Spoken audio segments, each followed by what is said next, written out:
You don't wake up to the light. There, in the soft, pre-dawn cool of your family's compound, you awaken to sound. It isn't a jarring noise, not an alarm, but a gentle cascade of liquid notes that seems to materialize from the quiet air itself. It's the sound of your father's Kora. You are lying on a woven grass mat on the hard-packed earth floor of your sleeping hut, the clay walls around you still holding the coolness of the night.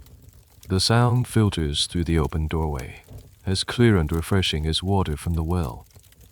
It's a melody you've known since before you could walk, a tune that feels more like a part of your own heartbeat than a song.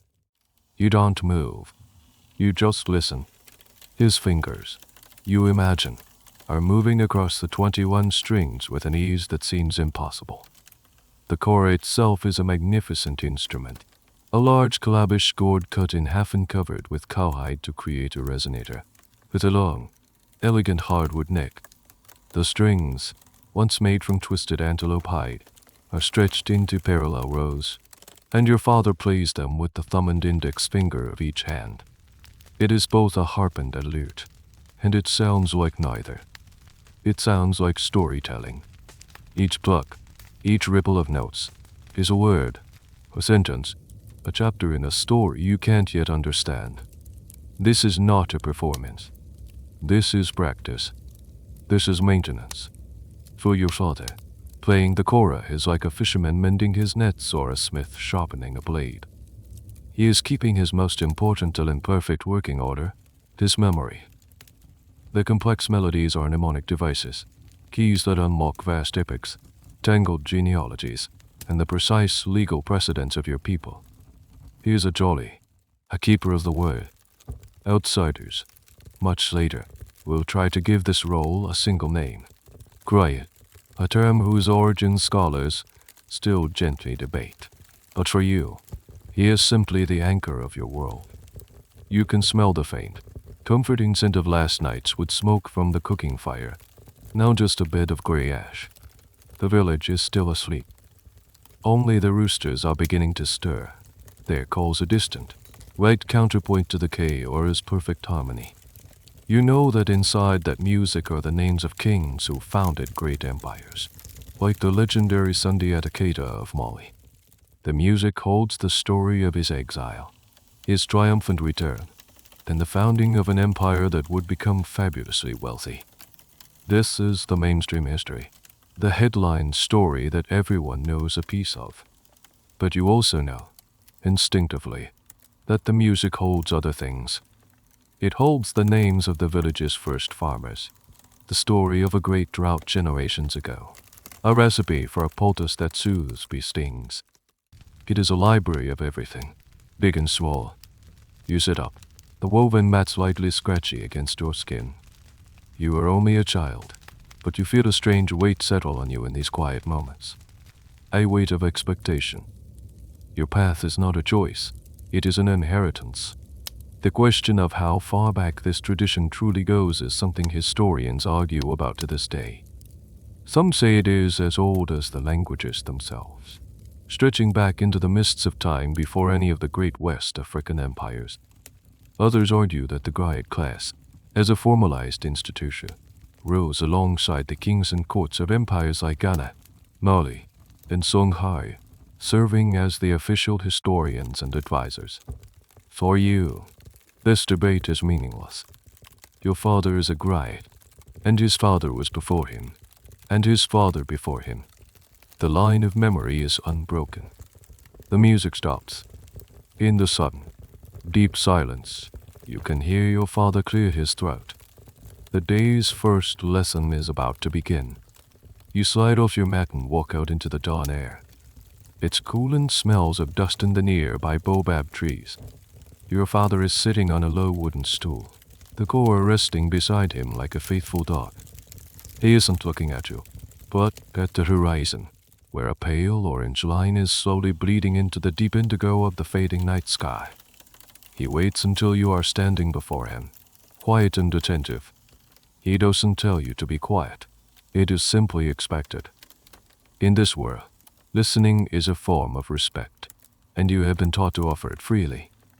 He asks if you know what your name means. His voice is low, not much more than a murmur, but it carries the same resonance as the deepest string on his Kora. You shake your head. To you, your name is just a sound, the word that calls you home for the evening meal. You know it is Kouyaté, but the word holds no more weight than the names of your playmates, Diallo or Keita. He pats the ground beside his stool. Use it, crossing your legs on the cool earth. He says that a name is not a sound. It is a story. It is a promise. It is a burden. Our name means there is a secret between you and me. This is a core piece of historical identity for the Mand people, the foundational story of the Mali Empire. He is handing you the first, most important file from the library you are destined to inherit. Sundiata was the Lion King, your father continues, his voice taking on a slightly more formal, storytelling cadence. But he was not always a lion. As a boy, he could not walk. The other princes mocked him. His mother was shamed. While they practiced with spears, he crawled in the dust. But one person knew his destiny. One person was his voice when he had none. He finally turns to look at you, and his eyes are serious. When Sundiata was driven into exile, Balafon was captured by the Sorcerer King. Suma Oro tried to force our ancestor to sing his praises, but a Kouyaté's voice belongs only to the Keita line. He refused. Suma Oro, in his rage, did not kill him. Instead, he severed his tendons at the back of his heels, crippling him. He thought this would break his spirit. You instinctively looked down at your own feet, hidden in the dust. But it did not, your father says, his voice firm, because a Griot's strength is not in his legs, but here. He taps his temple, and here. He taps his chest. When Sundiata finally rose, when he returned to reclaim his throne, Balafon was there. He was the one who revealed the secrets of Suma or OS power. He was the one whose words rallied the armies. After the victory, Sundiata declared that the Kouyaté family would forever be the keepers of history. That the secret, the history, the honor, the very soul of the Keita kings would be safe with us. A secret between you and me. That is our name. That is our job. This is your destiny, delivered as calmly as a weather forecast. You are not just a boy. You are a Kouyaté. Your life is not entirely your own. It is a service. The exact nature of this service is something that even modern historians struggle to define with Western terms. The relationship between a Griot and their patron family, or Yodaiji, was simply master and servant.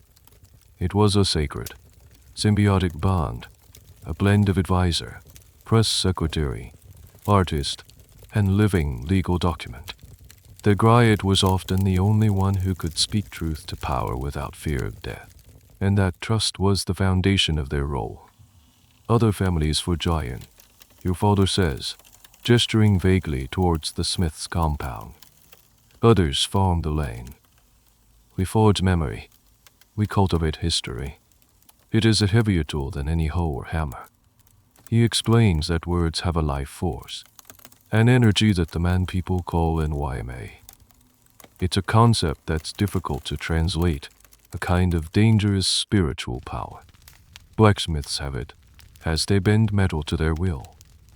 Hunters have it, as they take life. And Griots have it in abundance, for their words can build a king into a god or unravel a hero into a cautionary tale. Your name, your learning, is a license to handle this powerful, invisible force. It's why you can never lie. A lie from a Griot doesn't just mislead. It actively damages the fabric of reality, a tear in the historical record that can poison the future. The sun has finally crested the horizon, and long, gentle fingers of golden light are stretching across the compound, chasing away the last of the shadows. The lesson is over. He has given you this heavy, invisible cloak to wear. It is the story of your name. From now on, when you hear it, it will not just be a sound. It will be the weight of kings, the echo of epics, and the quiet, insistent whisper of a sacred duty. Your training doesn't begin with a scroll or a slate. It begins with a walk. Your father stands, dusts off his robes, and gestures for you to follow him. You walk past the women rhythmically pounding grain in large wooden mortars, their chatter a cheerful, percussive song.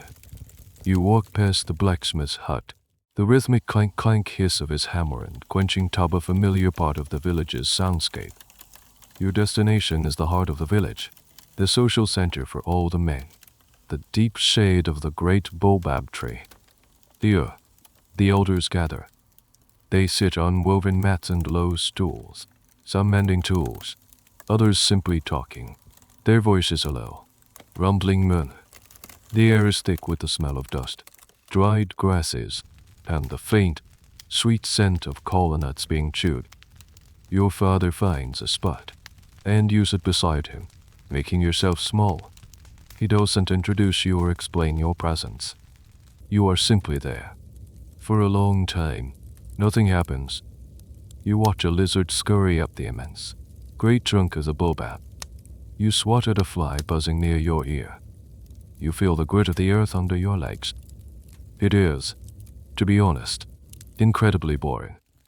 Your father leans close, his voice a whisper against your ear. He says the first lesson is not in speaking, it is in listening. Listen to everything. The words, yes, but also the silence between the words. Listen to the way old Manus Main clears his throat before he disagrees. Listen to the way the laughter stops when the chief's name is mentioned. That is where the story lies. This is your classroom. For days, weeks, this is your only task. You follow your father. You sit. You listen. At first, your mind wanders constantly. You think about playing games with your friends, about the taste of the mangoes that will soon be ripe. The long, rambling conversations of the old men are a meaningless drone. They talk of harvests past, of disputes over grazing rights that were settled before you were born, of relatives who live 3 villages away. Then, one afternoon, your father begins a story. He doesn't announce it. He just picks up a thread from the conversation and starts to weave. It's a part of the great Sundiata epic, but not a part you've heard before. It's not about the great battles. It's a smaller, more intimate tale about Sundiata's fiercely loyal half-sister, Nana Triban. He speaks of her cleverness, her bravery when she was forced to marry the enemy, the sorcerer King Sumaoro, and how she used her wit to learn the secret of his power. As your father speaks, a change comes over the gathering. The mending stops. The low chatter ceases. All eyes are on him. You feel the shift in the air, the collective focus. You are no longer just a boy sitting in the dust. You are at the center of something important. Your father's voice is calm and even, but the words paint vivid pictures in your mind. The gleam of gold in a dark room, the whisper of a dangerous secret, the fear in a young woman's heart. Here, you learn a strange and important rule of the Griot. Some stories have their own time. Your father will not tell the parts of the epic that involve powerful spirits or magic in the bright light of day. It is considered unwise, even dangerous. Those parts of the tale, must wait for the moon. It's a piece of niche folklore, the belief that the words themselves have power, and to speak of certain things under the sun is to invite unwanted attention from the spirit world. The day is for histories, the night is for legends. You also begin to notice something subtle. The way your father tells the story of Nana Triban is slightly different from the way you heard a visiting Griot tell it last season. In your father's version, Nana Triban is more cunning. In the other Griot's telling, she was more afraid. The core facts are the same, but the flavor, the emphasis, is different. This is a point that historians and anthropologists still debate fiercely. Is the oral epic a fixed text, memorized perfectly and transmitted without error like a sacred scripture? Or is it more like a river, a fluid entity whose path is shaped by the landscape of each new telling and the needs of each new audience? The truth, you sense, is somewhere in between. The skeleton of the story is bone, unchanging, but the flesh, the personality, is alive and can be molded by the storyteller. You don't understand everything. The names are a confusing tangle. The politics of long-dead kings are abstract. But you don't have to understand. Your job is simply to let the words wash over you. They are sinking into you, like rain into dry earth. You are not studying. You are absorbing. For a Griot apprentice, listening is not a passive act. It is the slow, patient, and essential work of building a library inside yourself. One story, one name, one silence at a time. The second stage of your training begins without warning. One evening, after the meal of millet porridge and goats has been cleared away, your father sits you down inside your family's hut. The only light comes from a small, smoky shea butter lamp that casts flickering, dancing shadows on the clay walls. He doesn't pick up his Kora. Instead, he looks at you, his face half in shadow, half in golden light. He asks who your mother's grandfather was. The question is so simple, so direct, that it catches you off guard. You know your mother's father, of course. You see him every week. But his father. The name floats just out of reach, a half-remembered sound from a conversation you weren't really listening to. You hesitate, your mind a complete blank. Your father's expression doesn't change. He doesn't show disappointment, only patience. His name was Efavana. He was a trader. He was known for his honesty. He once walked for 2 days to return a single Kori shell that he was overpaid. He pauses. Now he asks who his father was. This is your new curriculum. Every night, it's the same. He will ask you a question. It is always about genealogy, the vast, intricate web of blood and marriage that connects everyone in your village and the villages beyond. This isn't just a matter of remembering names. It is about remembering connections. The Griot must know not just who people are, but how they are. How is this family related to that one? Who married whom 3 generations ago? Which lineage has a historical claim to a certain piece of land? This is the bedrock of the Griot social function, the mainstream knowledge that gives them their authority. They are the ultimate arbiters of identity and social standing. Your mind, which once wandered freely during the old men's stories, is now forced into a new kind of discipline.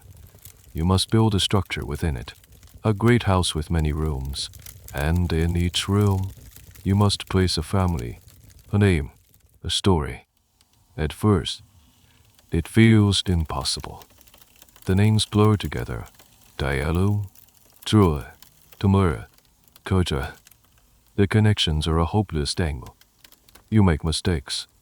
You confuse a great uncle with a second cousin. Each time, your father patiently corrects you. He never scolds. He simply restates the fact, cementing it in place. One night, he gives you a strange and powerful memorization tool. He tells you not to try to remember the name, but to remember the story. Every person has a story. Efavana the honest trader. Sidaib the great hunter who was tricked by a clever rabbit. Tor the weaver whose hands were so fast they were a blur. The story is the hook. The name is the fish. You cannot hold the fish without the hook. This is the cold, weird little trick of the trade. You aren't just memorizing the list. You are curating a biographical dictionary. It's a subtle but profound shift. The names become characters. Genealogy becomes a sprawling, interconnected epic. This is why a Griot's knowledge is so respected. It isn't just data, it's narrative. To ask a Griot who you are is to invite a story that places you within the grand tapestry of your people. As you get better, the questions become more complex. He asks what the Chor family says about the Diara family claim that their ancestors first cleared the field by the river. This is where your daytime listening and your nighttime memorization begin to connect. You have to recall the arguments of the old men under the baobab tree and place them within the genealogical framework you are building in your mind. The debate over the accuracy of these oral genealogies is a source of endless contention among historians. Without written records to cross-reference, how can we be sure these lineages, stretching back centuries, are accurate? Some scholars argue that they are remarkably precise, preserved through mnemonic devices and the high social cost of error. Others suggest that genealogies are more like political tools, capable of being subtly altered over time to legitimize a new chief or strengthen a family's claim to power. The term they sometimes use is structural amnesia, where inconvenient ancestors or connections are simply forgotten over generations. You don't know it, but you are at the very heart of this debate, a living example of the system in practice. Your mind is changing. It no longer feels like your own. It is becoming a shared space, a repository. Sometimes, when you close your eyes, you see it. A vast, dark plane where names glow like stars, connected by shimmering lines of kinship. It is a slow, painstaking process. It is the invisible, unglamorous work of building a library from the inside out. There are no shelves, no catalogs, no ink, no paper. There is only the quiet hut, the flickering lamplight, and your father's patient voice, asking again and again who his father was, and what his story was. One afternoon, your father decides you are ready. He doesn't announce it. He simply picks up the Kora, which has been sitting silently in the corner of the hut for months, an object of distant reverence. He settles it in his lap, the great gold resonator resting against his body. He plucks a single, clear note that hangs in the air like a drop of honey. He says this is not a toy. It is the second memory. It holds the stories your mind cannot. He explains that the Kora is not just an instrument for accompaniment. It is a library in itself. Each of the 21 strings has a purpose, a place in the narrative structure. Some strings are for the opening verses, some are for the genealogies of kings, and others are for the flourishes that signal a battle or a wedding. He places your hands on the smooth, cool wood of the neck. Your fingers feel clumsy and foreign. He instructs you, your thumb and index finger, each side. You do not strum, you pluck. You speak with the strings. Your first touch is hesitant. You pluck a string, and it makes a dull, clumsy thwump. It sounds nothing like the liquid music your father coaxes from it. He smiles, the rare, fleeting expression. He says the string knows you are afraid of it. You must show it you are its friend. This begins the most frustrating period of your training. Your days are no longer just for listening. They are for practice. Use it for hours. Your back aching, your fingertips growing tender and then calloused. The basic task is to learn the Bengo, the underlying rhythmic and melodic pattern for each epic. It's the foundation, the steady beat over which the story is told. It must be as natural and as unconscious as breathing. Your father can play a Bengo while holding a full conversation, his hands moving on autopilot while his mind is elsewhere. For you, it requires every ounce of concentration. You learn that there is no written music. There are no notes on a page. The music is taught by rote, by imitation. Your father plays a short phrase. You try to copy it. He plays it again. You copy it again. Over and over and over. Sometimes, he guides your fingers, showing you how a subtle shift in pressure or a slight slide can change the entire feeling of a note. It's a slow, grueling process. The intricate, interwoven melodies that seemed so effortless when he played them are revealed to be monuments of complexity. One of the most interesting, and often overlooked, aspects of the Kora is its tuning. There is no single, universal tuning system. Each Kora is tuned by its player, often to suit their own vocal range or the specific song they are performing. The tuning itself can be a regional dialect. A griot from one area might instantly recognize the origin of another simply by the unique intervals between the strings. Historians who study the music, ethnomusicologists, still debate the origins and evolution of these complex tuning systems, which don't conform to Western classical scales. They are entirely their own language. You also learn a strange and specific piece of lore associated with the instrument. You are told that the spirit of the tree that made the neck, and the spirit of the cow that gave its hide for the resonator, still live within the Kora. Before playing, you must always murmur a quiet word of thanks and respect to them. It is not a performance for an audience. It is a collaboration with the spirits of the instrument itself. To forget this is to risk the Kora refusing to speak properly, its voice becoming dull and lifeless. Weeks turn into months. The clumsy THW umps slowly, almost imperceptibly, transform into clearer notes. Your fingers begin to find the strings without your eyes needing to guide them. One day, you manage to play a simple K-U-M-Bengo pattern through 3 full repetitions without a mistake. Your father, who has been listening from across the compound, simply nods. It is the highest praise you have yet received. You are not making music. You are learning to unlock the instrument's memory. The physical act of playing the repeating patterns becomes a form of meditation, a mnemonic trigger.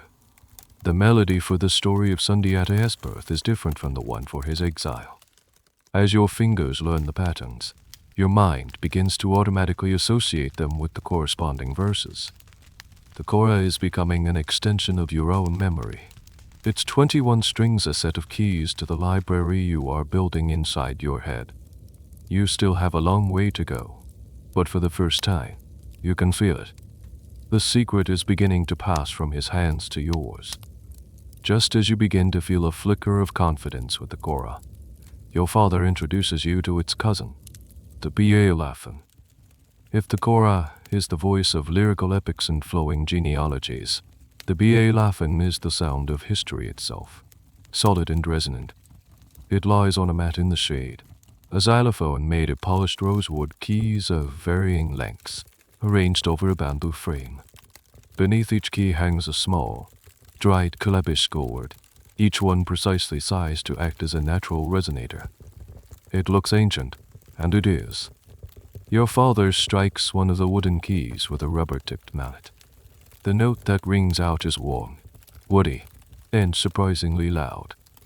It feels earthy and solid, completely different from the Kora's ethereal shimmer.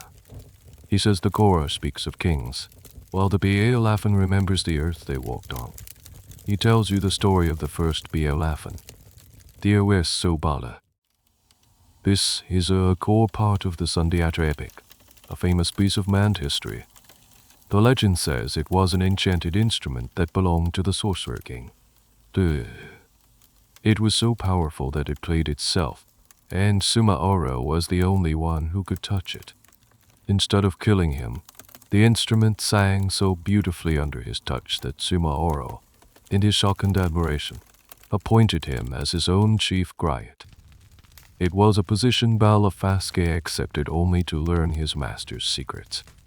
This is not that Balafon, your father says with a wry smile, tapping the simple instrument before you. That one is a sacred relic, guarded by our cousins in Guinea. But the spirit is the same. The wood remembers. The story serves a dual purpose. It solidifies your ancestors' legendary status, but it also imbues the instrument in front of you with a deep historical and magical significance. Your task now is to learn the Balafon's language. The technique is entirely different. You hold your mallets, and the striking motion is direct, percussive, while the Kora involves intricate, flowing fingerstyle. The Balafon requires a strong, steady rhythm. You learn the specific melodies that correspond to different historical events. There is a pattern for a royal procession, a frantic, complex rhythm for a battle scene, and a slow, sorrowful melody to commemorate a great loss. One of the most peculiar and ingenious features of the Balafon, a little-known technical marvel, is the sound hole on each gourd resonator. These holes are covered with a thin, delicate membrane, traditionally made from the silk of a spider's egg sac. When the key is struck, this membrane vibrates along with the gourd, adding a characteristic buzzing, nasal timbre to the note, a sound the man people call merlitonage. It's what gives the Balafon its unique, buzzing life. It's a low-tech audio effect, a natural amplifier and distortion pedal all in one. Your lessons are physically demanding. You practice the rapid, repetitive strikes until your arms and shoulders ache. Your father teaches you to play with a loose wrist, to let the mallet bounce. He shows you how to play a steady rhythm with one hand while playing a more complex, decorative melody with the other. It's like patting your head and rubbing your stomach, but with history attached to each movement. The question of which instrument is older, the Kora or the Balafon, is a topic of gentle debate among ethnomusicologists. Some historical accounts, like those from the 14th century traveler Ibn Battuta, describe gourd-strung instruments that sound like the Kora, but depictions and traditions of Balafon seem to suggest they are of an equally ancient lineage. The truth is likely that they evolved in parallel, two different technological solutions for the same purpose, giving voice to memory. You discover that the Balafon is more than just a musical instrument. It's a social one. While the Kora is often played solo, the Balafon is frequently played by 2 or even 3 people at once, sitting side by side at the same instrument. One plays the basic Ku and Bengo, the rhythmic foundation, while the other plays the soaring improvisational melody, the Berryment and Gull. One day, your father sits beside you at the instrument. He says he will play the foundation, and you will play the story. He begins a simple, repetitive rhythm on the lower-toned keys. It's a steady, hypnotic pulse. He nods at you. Your heart pounds. You are supposed to improvise, to speak a melodic line over his rhythm. You hesitate, then tentatively strike a few notes on the higher keys. They sound weak and uncertain. Your father tells you not to think, but to feel. Feel the story of the first harvest. The sun, the rain, the joy. Play that. You close your eyes and try. You picture the grain shirts, the feeling of the heavy grain. Your mallet strikes become a little firmer, a little more confident. You are not just playing notes.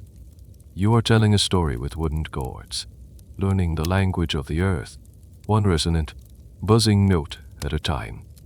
With the foundational melodies of the Kora and Balafon slowly embedding themselves in your hands, your father decides it is time. It is time for the great story, the central pillar of the entire library you are to inherit. It is time for the epic of Sundiata. You will not learn it all at once. That would be impossible. The full epic, depending on the teller, can take many hours, even days, to recite. Instead, you will learn it chapter by chapter, verse by verse, a monumental task that will likely take you years. Your lessons take place in the evening, after the sun has set and the village has settled into a quiet home. This is the proper time for such a powerful story. Your father lights the shea butter lamp, its gentle light pushing back the deep shadows in the hut. He sits with his Kora, not to play, but simply to hold it, as if its presence is required for the words to come forth correctly. He says we begin with the prophecy. We begin with the 2 hunters who came to the court of Magan Konfata, king of the land. They brought with them a woman. He doesn't just tell you the story. He paints it. You see the city of Neonai, not as it is now, a simple village, but as it was then, a bustling capital. You see the king on his throne. You see the hunters, tired from their journey. And you see the woman they bring with them, so Gol-on-Kand. She is not beautiful. In fact, she is the opposite of beautiful. She is hunchbacked, ungainly, and her face is disfigured. Your father's words make her real. You can feel the court's disdain, their whispered mockery. But the hunters bring a prophecy. This strange, unattractive woman, per se, is a powerful spirit in human form, the Buffalo Woman of Dew. And she is destined to bear the king a son who will become the greatest king of all, the Lion of Mali. This is the first lesson of the epic. Destiny is often hidden in an unlikely vessel. Greatness does not always wear a beautiful face. Your father makes you repeat the verses after him. Not just the words, but the rhythm, the pauses, the intonation. You say the words, "The world is old, but the future springs from the past," feeling their weight on your tongue. The world is old, but the future springs from the past. He recites a line. You echo it, over and over. He corrects your pronunciation, the flow of your speech. It's not about memorizing the plot points. It's about absorbing the exact poetic language that has been passed down for generations. The language itself is archaic, full of proverbs and metaphors that are no longer in common use. It's a specialized dialect, the language of history. As the weeks go by, the story unfolds. You learn of the king's first wife, the beautiful and proud Sasumabi Reed, and her burning jealousy. You learn of the birth of her own son, the Ankaranta human, who is handsome and healthy. And then you learn of the birth of Sundiata, the son of the prophecy. He is born to the ugly Sogio, and he is born a cripple. He cannot walk. He crawls in the dust, an object of shame for his mother and ridicule for the entire court. One of the fascinating and historically debated parts of this story is the nature of Sundiata's disability. Some interpretations suggest it was a literal physical paralysis. Others read it more metaphorically, suggesting he was simply a late bloomer, politically powerless and overlooked in his youth. The story works on both levels, as a personal struggle and a political allegory. The Griot styling doesn't distinguish between the two. The truth is in the power of the narrative. You learn a strange, almost humorous, and very human part of the story. The young Sundiata has an enormous appetite. While the other children play, he crawls to his mother's hut and eats, and eats, and eats. His mother is shamed not only by his disability but by his gluttony. Her co-wife, Sosuma, taunts her mercilessly. One day, Sogio needs some baobab leaves for her cooking and must beg for them from Sasuma, who insults her, saying her useless, crawling son should be gathering them himself. Heartbroken, Sogio returns to her son and weeps. Seeing his mother's pain, the young Sundiata declares that this is the day he will walk. He tells his mother he will not just walk, he will bring her the entire baobab tree. Your father's voice fills with tension as he describes the scene. The smiths are ordered to forge the heaviest iron rod imaginable. The entire court gathers to watch. They expect to see the ultimate humiliation. The great rod is brought, and the crippled boy, using all his strength, pulls himself up. The rod bends into a bow under his immense power, but he stands. He takes a step, then another. He walks. Not only does he walk, but he goes to the baobab tree and rips it from the ground, carrying it back to lay at his mother's feet. You repeat the verses, your own voice filled with the triumph of the moment. You are not just learning a story. You are learning the foundation myth of your entire culture. You are learning about hidden strength, the power of a mother's love, and the moment a boy becomes a lion. And this is only the beginning. As the epic of Sundiata takes root in your mind, your father's lessons shift from pure memorization to something more subtle and far more difficult, the art of the word. He begins to teach you that a griot is not merely a recording device. A griot is a diplomat, a counselor, and a social navigator. Your most important tools are not the strings of your Kora, but the words you choose. He tells you one afternoon, as you sit watching him carefully shave a new tuning peg for his Kora, that a story is a sharp tool. He says you can use it to build a house or to cut a man's throat. The story itself does not change, but the way you tell it can change everything.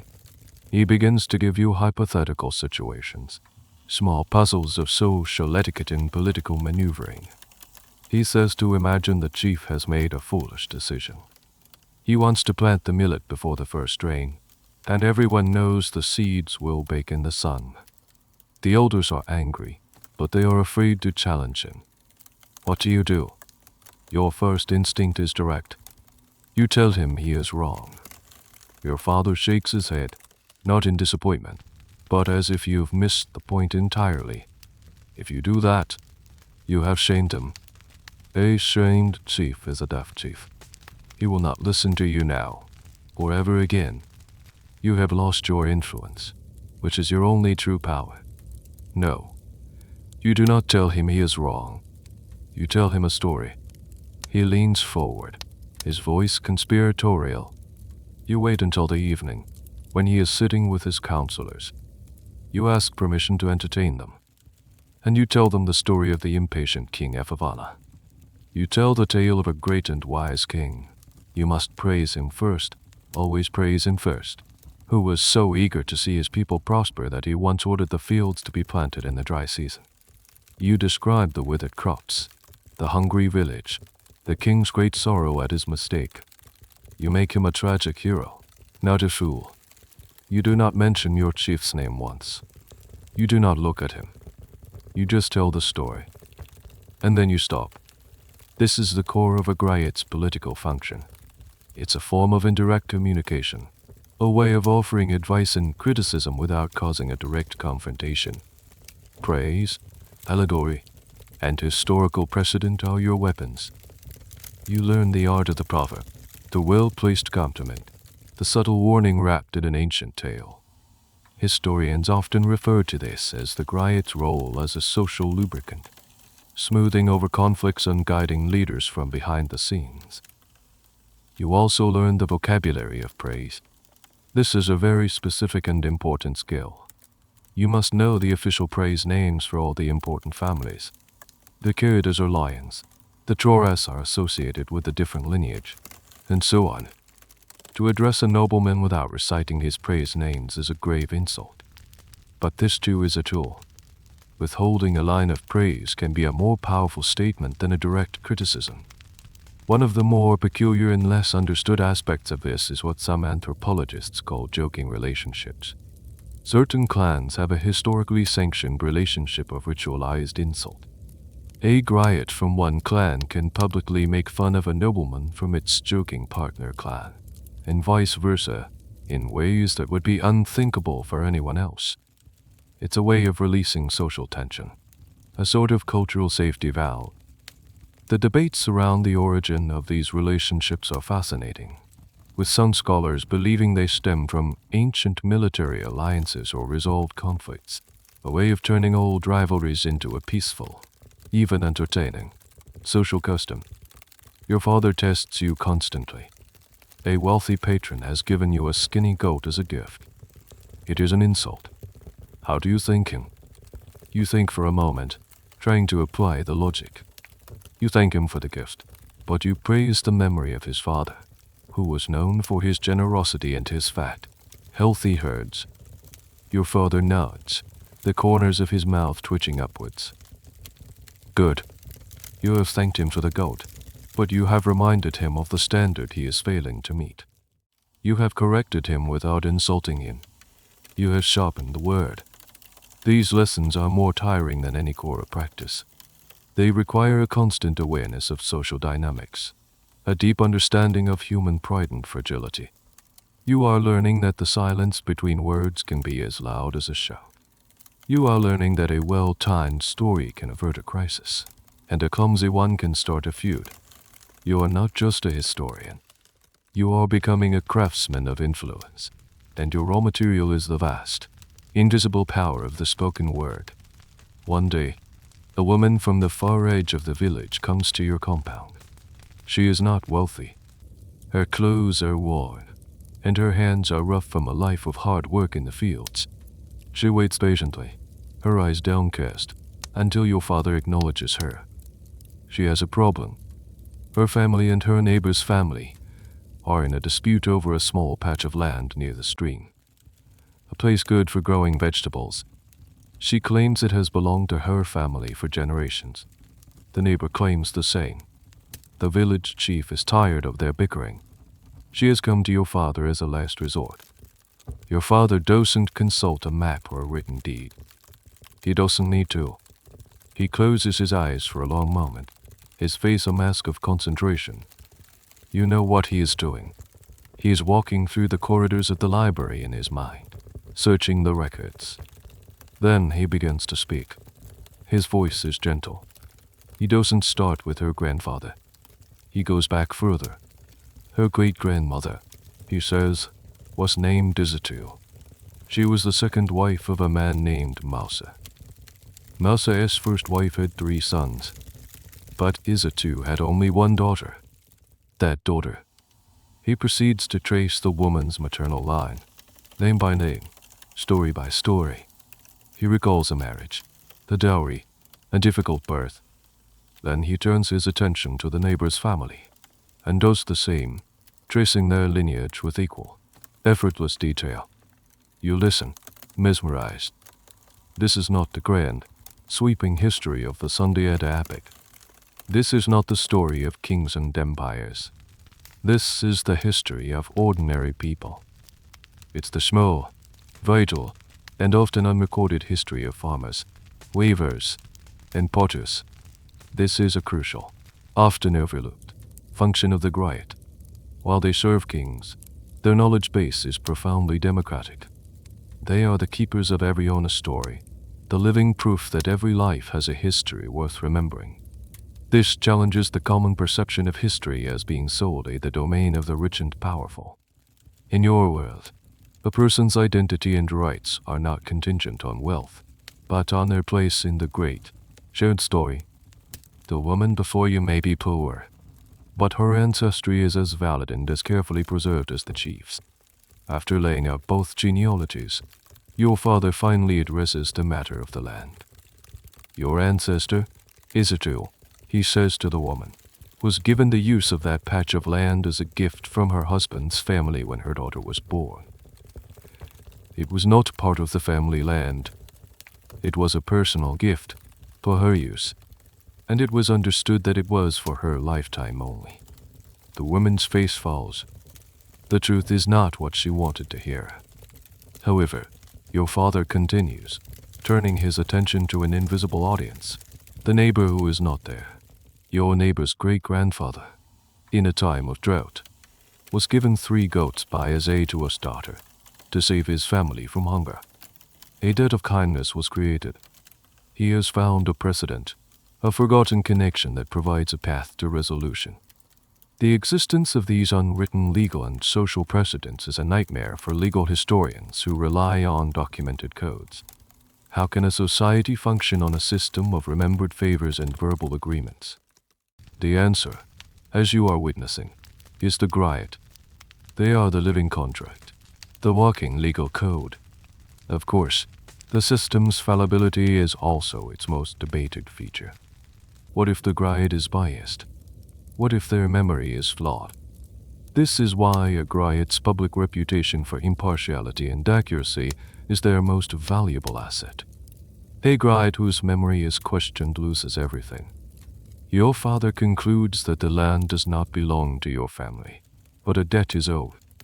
A compromise must be found. Perhaps the patch of land can be shared for a season. Perhaps a goat can be given to settle the matter. The history is clear. The solution is for the living to decide. The woman nods slowly. She is disappointed, but she does not argue. The Griot has spoken. His words carry the weight of generations. She thanks your father, leaving a small bundle of dried fish as a token of respect, and departs. You sit in the silence, processing what you have just witnessed. You saw your father access a file, cross-reference it with another, and deliver a judgment that was part legal ruling, part social counseling. You learned that history is not just about the past.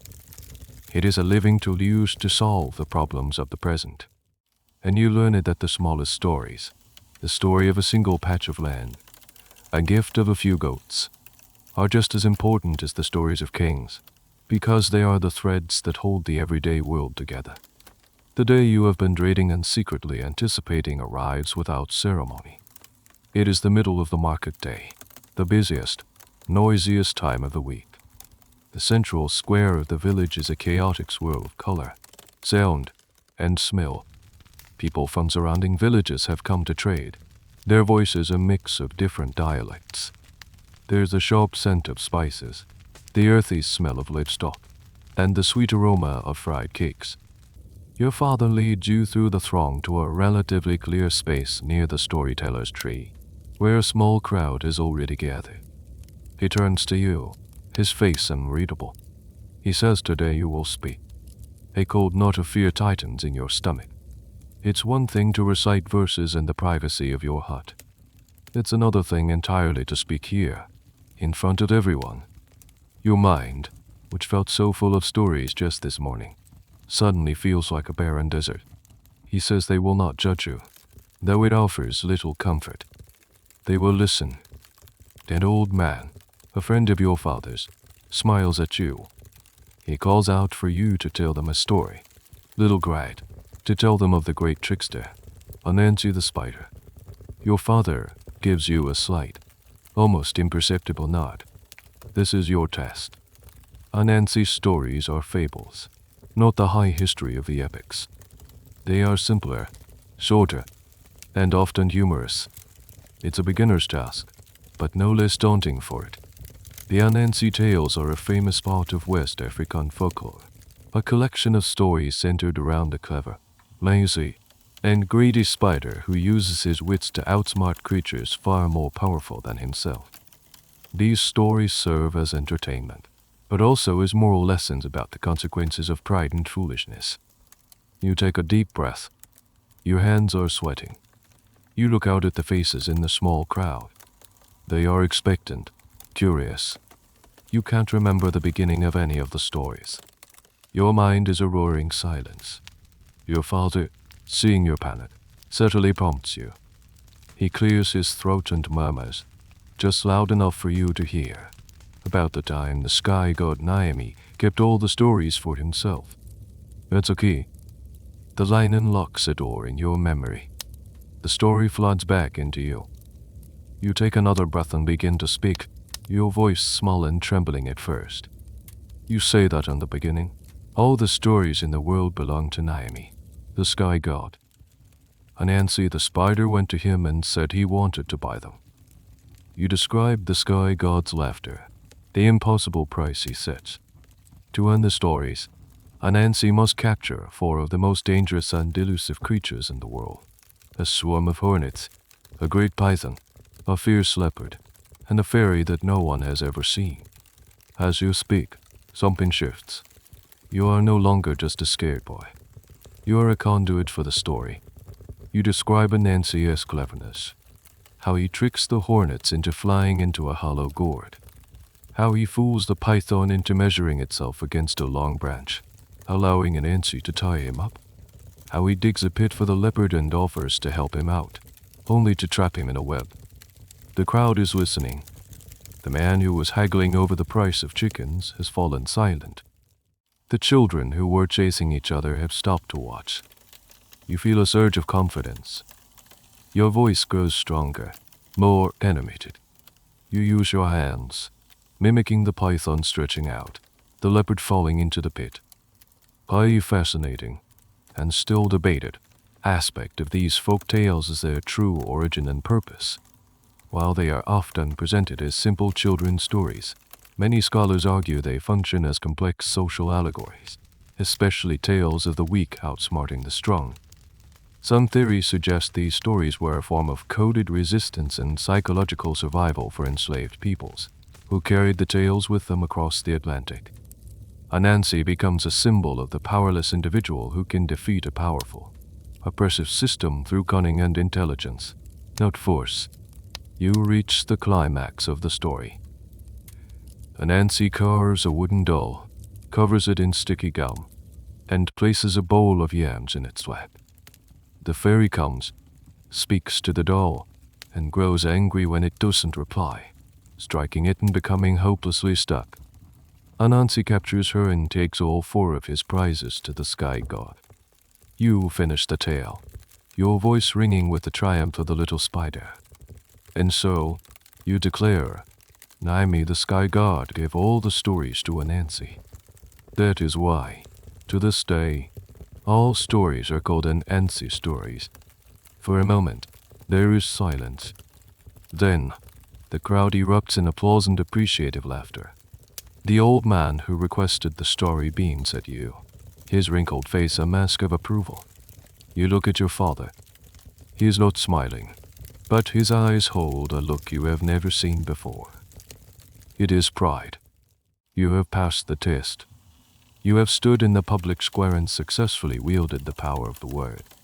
The fear has not vanished, but it has a new companion now, the exhilarating, intoxicating feeling of holding a crowd in the palm of your hand, not with strength or wealth, but with a story. Your success in the marketplace has created a small ripple in the village's social pond. You are no longer just a Griot's son. You are the little Griot who knows the Anansi tales. Elders greet you with a knowing smile. Children sometimes stop and ask you for a story. It's a small change, but you feel it. The cloak of your destiny, which once felt so heavy and abstract, is beginning to settle more comfortably on your shoulders. A few weeks after your public debut, a man comes to your family compound. He is not a villager you see every day.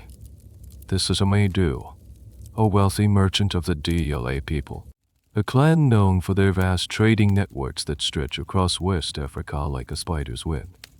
He is dressed in robes of fine, indigo-dyed cotton, far superior to the simple homespun cloth of the villagers. He doesn't carry himself with the swagger of a warrior or the hereditary authority of a chief, but with a quiet, solid confidence. He is a man accustomed to calculating value, and he has come to make an investment. He speaks with your father for a long time in the shade of the hut.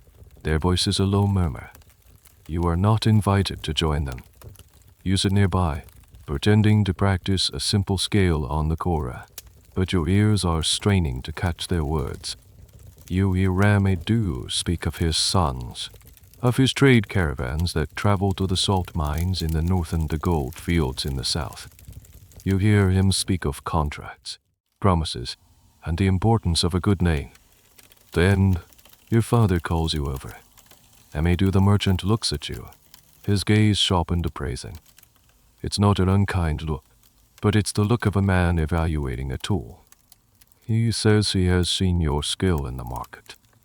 A good memory is more valuable than gold, because gold can be stolen.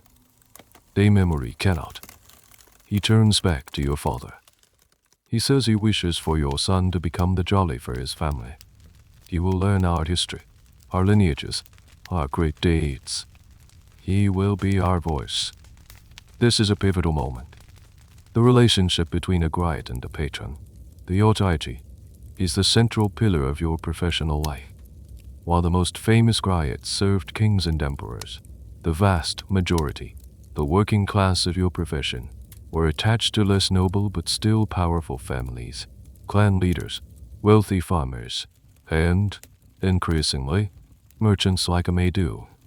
For the Dla, whose business was built on long-distance credit and verbal agreements, a trusted Griot was an essential part of their enterprise. Your memory would become his ledger. Your father explains the arrangement. You will spend time with a Matus family, learning their stories, just as you learned the genealogies of the village. You will be expected to perform at their family ceremonies, weddings, naming ceremonies, funerals. In return, Amedu will become your Yodaiji. He is now responsible for your well-being. This introduces you to the strange economy of the Griot. You are not paid a salary. That would be an insult, reducing your sacred art to mere labor. Instead, the patron provides. The agreement might specify a certain number of mud cloth blankets per year, a steady supply of grain, and always a generous amount of cola nuts, the stimulating currency of social interaction. This system of patronage creates a deep, lifelong, and hereditary bond between two families. Your children will serve his children. It is a social contract of mutual dependence. The rise of merchant patrons like a Medu sits at the heart of a major historical debate. As Islam spread throughout West Africa, so did Arabic literacy. Merchants, in particular, adopted the written word for their long-distance contracts on record-keeping. Did this new technology make the griot obsolete? Some historians argue that it must have diminished the griot's role as a living archive, posing a direct threat to their monopoly on information. Others, however, argue for a more complex reality. They suggest that writing and oral tradition coexisted, each serving different functions. Arabic script was for the quantifiable, bags of salt, ounces of gold, the letter of the law. The griot remained the master of the uncontrovertible. Social reputation, honor, historical context, and the spirit of the law. They handled the things you couldn't write down. Amadou the merchant stands and places a hand on your shoulder. Welcome to my family, little griot. He reaches into a leather pouch at his belt and pulls out a handful of fresh cola nuts, still wrapped in their green leaf. He places them in your hands. They are cool and heavy. It is your first payment, your first official commission. You look down at the cola nuts, then back at the merchant. You understand that this is more than just a gift. It is a contract, a trust. A new wing of the library in your mind has just been formally commissioned. It will be the wing of Amadou the merchant, and you are its sole, appointed librarian. Your new life as the apprentice Jali for the Amadou family begins not with grand stories of heroic ancestors, but with something far more intimate and terrifying. A secret. A few weeks after the agreement is made, Amadou summons your father and you to his private inner courtyard, a space usually reserved for family only. His face, normally a mask of calm business acumen, is troubled. His eldest son, a young man known for his quick temper, stands beside him, staring at the ground. Amadou dismisses everyone else. It is just the four of you. The air feels heavy, charged with unspoken tension. Amadou says he has a story for our new griot. A story that must be remembered, but never spoken. He proceeds to tell you a tale not of honor, but of shame. His son, in a fit of anger over a gambling dispute, had badly injured another young man from a less powerful family. The incident happened at night, away from the village, and there were no other witnesses. Amadou, using his wealth and influence, has already quietly resolved the matter. He has paid a handsome compensation to the injured man's family, goats, cloth, and salt, to ensure their silence and to cover the healer's fees. The matter is officially closed, but it is not gone. It has become a part of the Amadou family history, and it is your job to hold it. Amadou instructs you to remember the names. You will remember the price that was paid. You will remember the shame. You will carry this for my son, and for his sons after him, so that if this family ever comes to us in need, we will remember that a debt is still owed. A debt of honor. He turns to his son, and you will remember that your Jali knows your weakness. It will keep you humble. This is a part of the griot's function that is rarely discussed in the epics. You are not just a keeper of glories. You are a vessel for secrets, a confidential repository of the family's moral failings. This is the secret between you and me made real. The weight of it feels immense. It's a dangerous piece of knowledge. If you were to speak of it in the marketplace, you could destroy the Amadou family's reputation and, in the process, your own. It would be the ultimate betrayal. This practice highlights the immense trust placed in a griot. It's a level of confidentiality that goes beyond any modern professional equivalent. You are a combination of priest, lawyer, and therapist, bound by a sacred, unwritten oath of silence. This specific role, the keeper of shameful secrets, or NY in comma, is one of the most powerful and feared aspects of being a Jali. It's a form of social control. The knowledge you hold acts as a check on the power of your patron. They know that you know. It's the ultimate guarantee of accountability. Historians and anthropologists have long debated the true nature of this power. Was it absolute? Could a griot truly destroy a patron with a single story? The reality was likely more of a careful balance of power. The patron had wealth and physical power, but the griot had reputational power. To betray the patron would be professional suicide for the griot, as no one would ever trust them again. To abuse the griot would risk public shaming and the loss of one's history. They were locked in a system of mutually assured destruction, which, paradoxically, ensured mutual loyalty.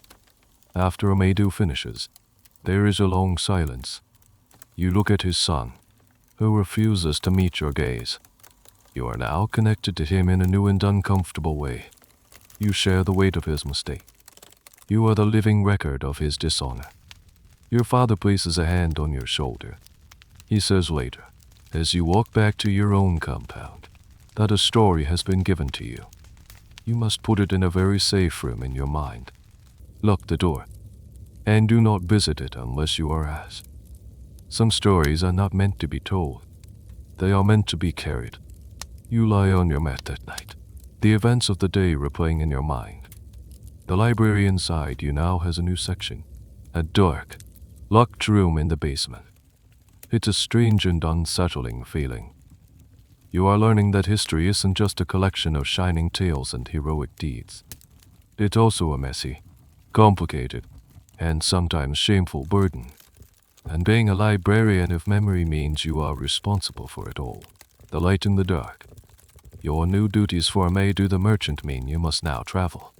He does not take you on one of his long, arduous Saharan caravans. You are still too young for that. But he does take you and your father on a shorter journey to the great city. To you, it is simply the city, a place of legend, but its name is known to traders across the continent. Timbuktu.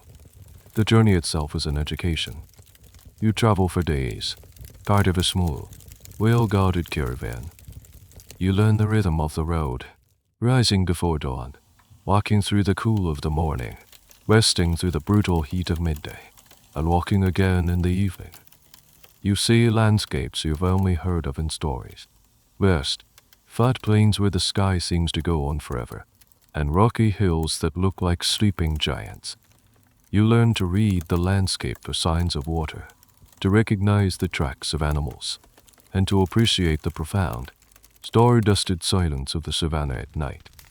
As you approach Timbuktu, the first thing you notice is the smell, a complex mixture of spices, dust, animals, and thousands of people. Then you hear it, the low, constant hum of activity that grows into a roar as you get closer. And then you see it.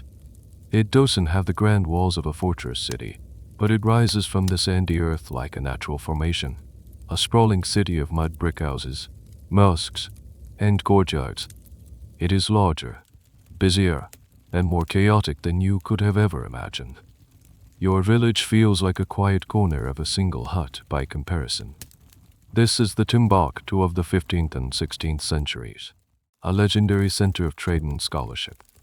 It's a key hub in the trans-Saharan trade network, where caravans from the north, laden with salt, cloth, and books, meet traders from the south, with their gold, ivory, and kola nuts. It is a true crossroads of culture. You see Twar nomads, their faces veiled in indigo, leading their camels. You see Arab merchants in flowing white robes. You see scholars and students of every shade, all drawn to this oasis of commerce and learning. Maidu navigates the narrow, crowded streets with an easy confidence. He has business here. You and your father are, for the moment, observers. Your father uses the opportunity to teach. He tells you to listen, pointing with his chin. That is the Songhai tongue. And that the language of the Mosi. Then there, Hausa. A Griot must have ears for all languages, even if his tongue speaks only one. You visit the Jing-U-E-Reber Mosque, its grated obi walls and towering minaret dominating the skyline. You learn that it was first commissioned by the great Mansa Musa of Mali on his return from his famous pilgrimage to Mecca. It is a piece of the epic history you have learned, now standing before you in sun-baked clay. But the most astonishing sight is the book market. In an open square, merchants sit on rugs surrounded by not spices or cloth, but manuscripts. These are handwritten books, copied in elegant Arabic script on precious paper, their leather covers tooled with intricate geometric designs. You see copies of the Quran, of course, but also books on math, astronomy, mathematics, and poetry. This is the other library of Timbuktu. While you carry your history in your mind, these scholars carry theirs in their hands. This coexistence of a vibrant world culture alongside a deeply ingrained literary one is a key feature of Timbuktu's golden age, and it's a point of endless fascination for historians. Did they conflict? Did they collaborate? The evidence suggests both. Griots were essential for the man-speaking majority, preserving the epics and genealogies in their own language. The written Arabic texts were the domain of the Islamic scholarly elite, part of a global intellectual conversation. They were two different systems of knowledge, operating in parallel. You watch a scholar, a man with a gray beard and intense eyes, haggle with a merchant over a thin volume. He inspects the quality of the calligraphy, the straightness of the lines. It's a strange and foreign sight. For you, the value of a story lies in its telling, in the skill of the Griot. Here, it seems the value lies in the physical object itself. That evening, in the courtyard of the house where you are staying, your father tells you a story you haven't heard before. It's about a foolish king who trusted the words in a book more than the words of his trusted Jali. The book told him the stars were aligned for a great victory in battle. His Jali told him the ancestors were sending warnings of defeat. The king listened to the book, went to battle, and lost his kingdom. It's a cautionary tale, a piece of professional propaganda. It's a reminder, perhaps for you and for himself, that for all the wonders of the written word, the living, breathing knowledge of the Griot holds a different, and, in his view, deeper kind of truth. You are standing at the intersection of two of the world's great systems for preserving knowledge, one held in the mind, the other on the page. And you are beginning to understand that a library can have many different kinds of shelves. Your time in Timbuktu culminates in the event that brought you here, the wedding of a maid with a merchant's niece. This is not just a family celebration. It is a strategic alliance, a joining of two powerful trading families. The wedding is a multi-day affair of feasting, music, and ceremony, and it is your first major public performance as the family's appointed Jali. The pressure is immense. On the main day of the celebration, the courtyard of the bride's family home is a sea of vibrant color. The guests are dressed in their finest robes, richly embroidered gowns and indigoed, IBOU boas that shimmer in the sun. The air is thick with the scent of roasted meat, sweet perfumes, and the collective excitement of the crowd. You sit with your father on a special mat near the head of the courtyard, your Kora across your lap. Your hands feel cold and slick with sweat. The ceremony begins. The bride and groom are presented. There are prayers and blessings from an imam. And then, the head of the bride's family, a stern-looking elder, nods towards your father. It is time for the Griots to speak. Your father begins. He doesn't tell a story. He begins the fossa, the formal praise chant. He sings the genealogy of the groom's family, the Amadou clan. His voice, accompanied by the steady, foundational rhythm of his Kora, rings out across the courtyard. He starts with Ahmad's father and his father before him, tracing their lineage back through generations of shrewd traders and respected community leaders. With each name, He recites the family's praise names, their historical accomplishments, their reputation for integrity and wealth. He is essentially reading their resume aloud, reminding everyone present of the family's power and prestige. Then, he stops. He looks at you. It is your turn. You have to do the same for the bride's family. You have spent the last 2 days cramming their history, a history you barely knew, into your already crowded mind. Your heart is hammering against your ribs. You take a breath, place your trembling fingers on the strings, and begin to play the Kouyaté you have practiced 100 times. You open your mouth, and the words come. You sing of the bride's ancestors, the Sis clan, known for their scholars and their piety.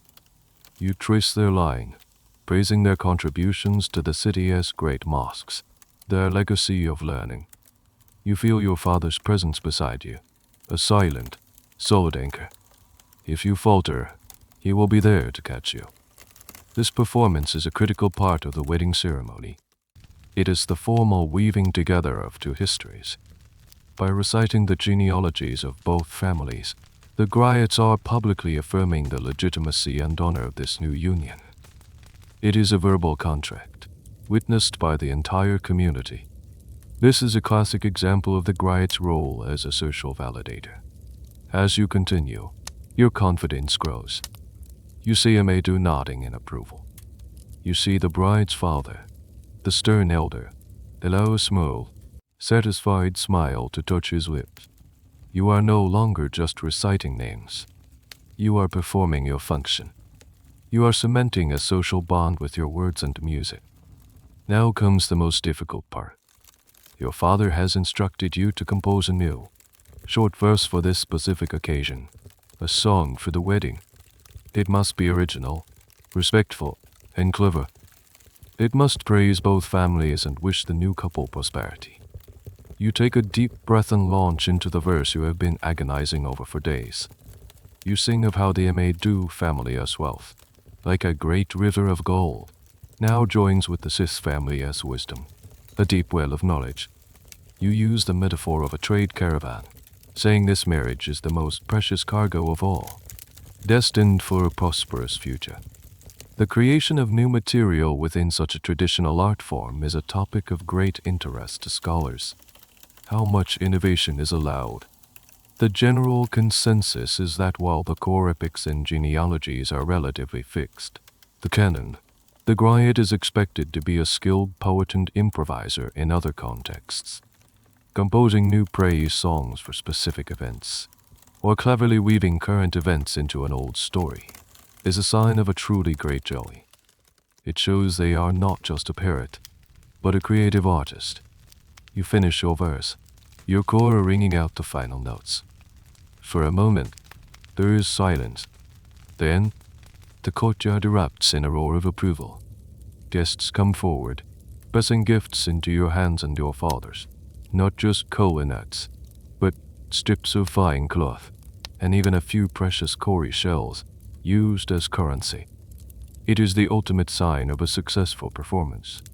Later, as the festivities continue with dancing and feasting, your father puts a hand on your arm.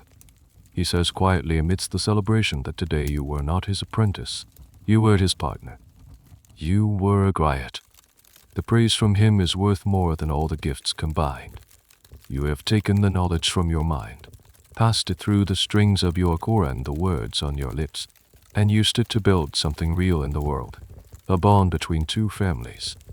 You are tired, your fingers are sore, but you are filled with a profound sense of purpose. You have not just told a story, you have become part of one. On the journey back from Timbuktu, your caravan is joined by another, smaller group heading in the same direction. In the evenings, when the travelers gather around the communal fire, there is another Griot among them.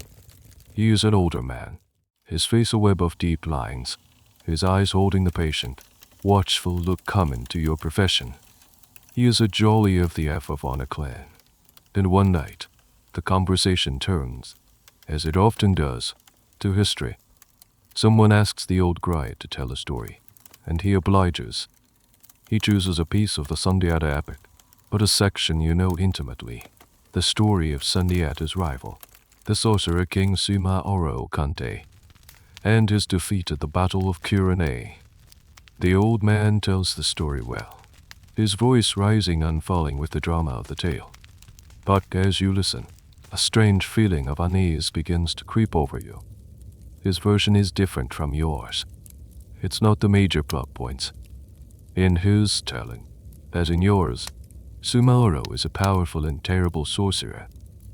In both versions, Sundiata's half-sister, Nana Triban, learns the secret of Sumaoro's power. And in both, the final confrontation happens at Kouyaté. But the details, the nuances, are wrong. Or at least, they are not the details your father taught you. In your father's version, Sumaoro's power, his NYMA, comes from his ancestors, and his private chamber is filled with magical fetishes, including the skulls of the 9 kings he has defeated. The old Griot's version mentions the skulls, but claims Sumaoro's true power came from a pact with an evil forest spirit. In your version, the secret to defeating Sumaoro is to touch him with an arrow tipped with a cock spur, the one thing that can cut through his magic. The old Griot's version agrees on the cock spur, but he claims the arrow had to be fired by a man from a specific maternal lineage. You look at your father, expecting him to be angry, to see this as an insult to the truth. But he is listening intently, a neutral, almost scholarly expression on his face. He doesn't seem disturbed at all. This is a direct encounter with one of the most complex and debated issues in the study of oral history, the problem of variation. When multiple versions of the same historical event exist, which one is correct? Is one a distortion and the other the pure, original text? Or do they represent different but equally valid historical traditions, shaped by different regional or clan-based perspectives? This is a question that has occupied historians for decades. Some argue for the idea of an original or text that has been corrupted over time, while others see oral traditions as inherently fluid, a collection of story streams rather than a single, fixed narrative. After the old Griot has finished and received his due praise, you sit with your father by the dying embers of the fire. You whisper that his story was wrong, unable to contain your confusion. Your father pokes the embers with a stick, sending a shower of orange sparks into the darkness. He asks quietly if it was. He is heir of a Griot. His ancestors stood with Sundiata at Kouyaté, but they stood on the left flank. Our ancestors stood on the right. Is it so surprising that they saw the battle from a different angle? The explanation is so simple and so profound that it takes your breath away. He is not saying the other Griot is wrong. He is saying that history can be a matter of perspective. The F of a clan might emphasize the role of the forest spirit because their own ancestral lands are near a famously haunted wood. They might add the detail about the specific maternal lineage because that lineage is one of their own important praise lines. Their version isn't a corruption. It's a customization. It's their history, filtered through their own identity and experience. Your father says there is the bone of the story, holding up the stick. The bone does not change. Sumaoro was a sorcerer. Sundiata defeated him at Kouyaté. That is the bone. But the meat on the bone.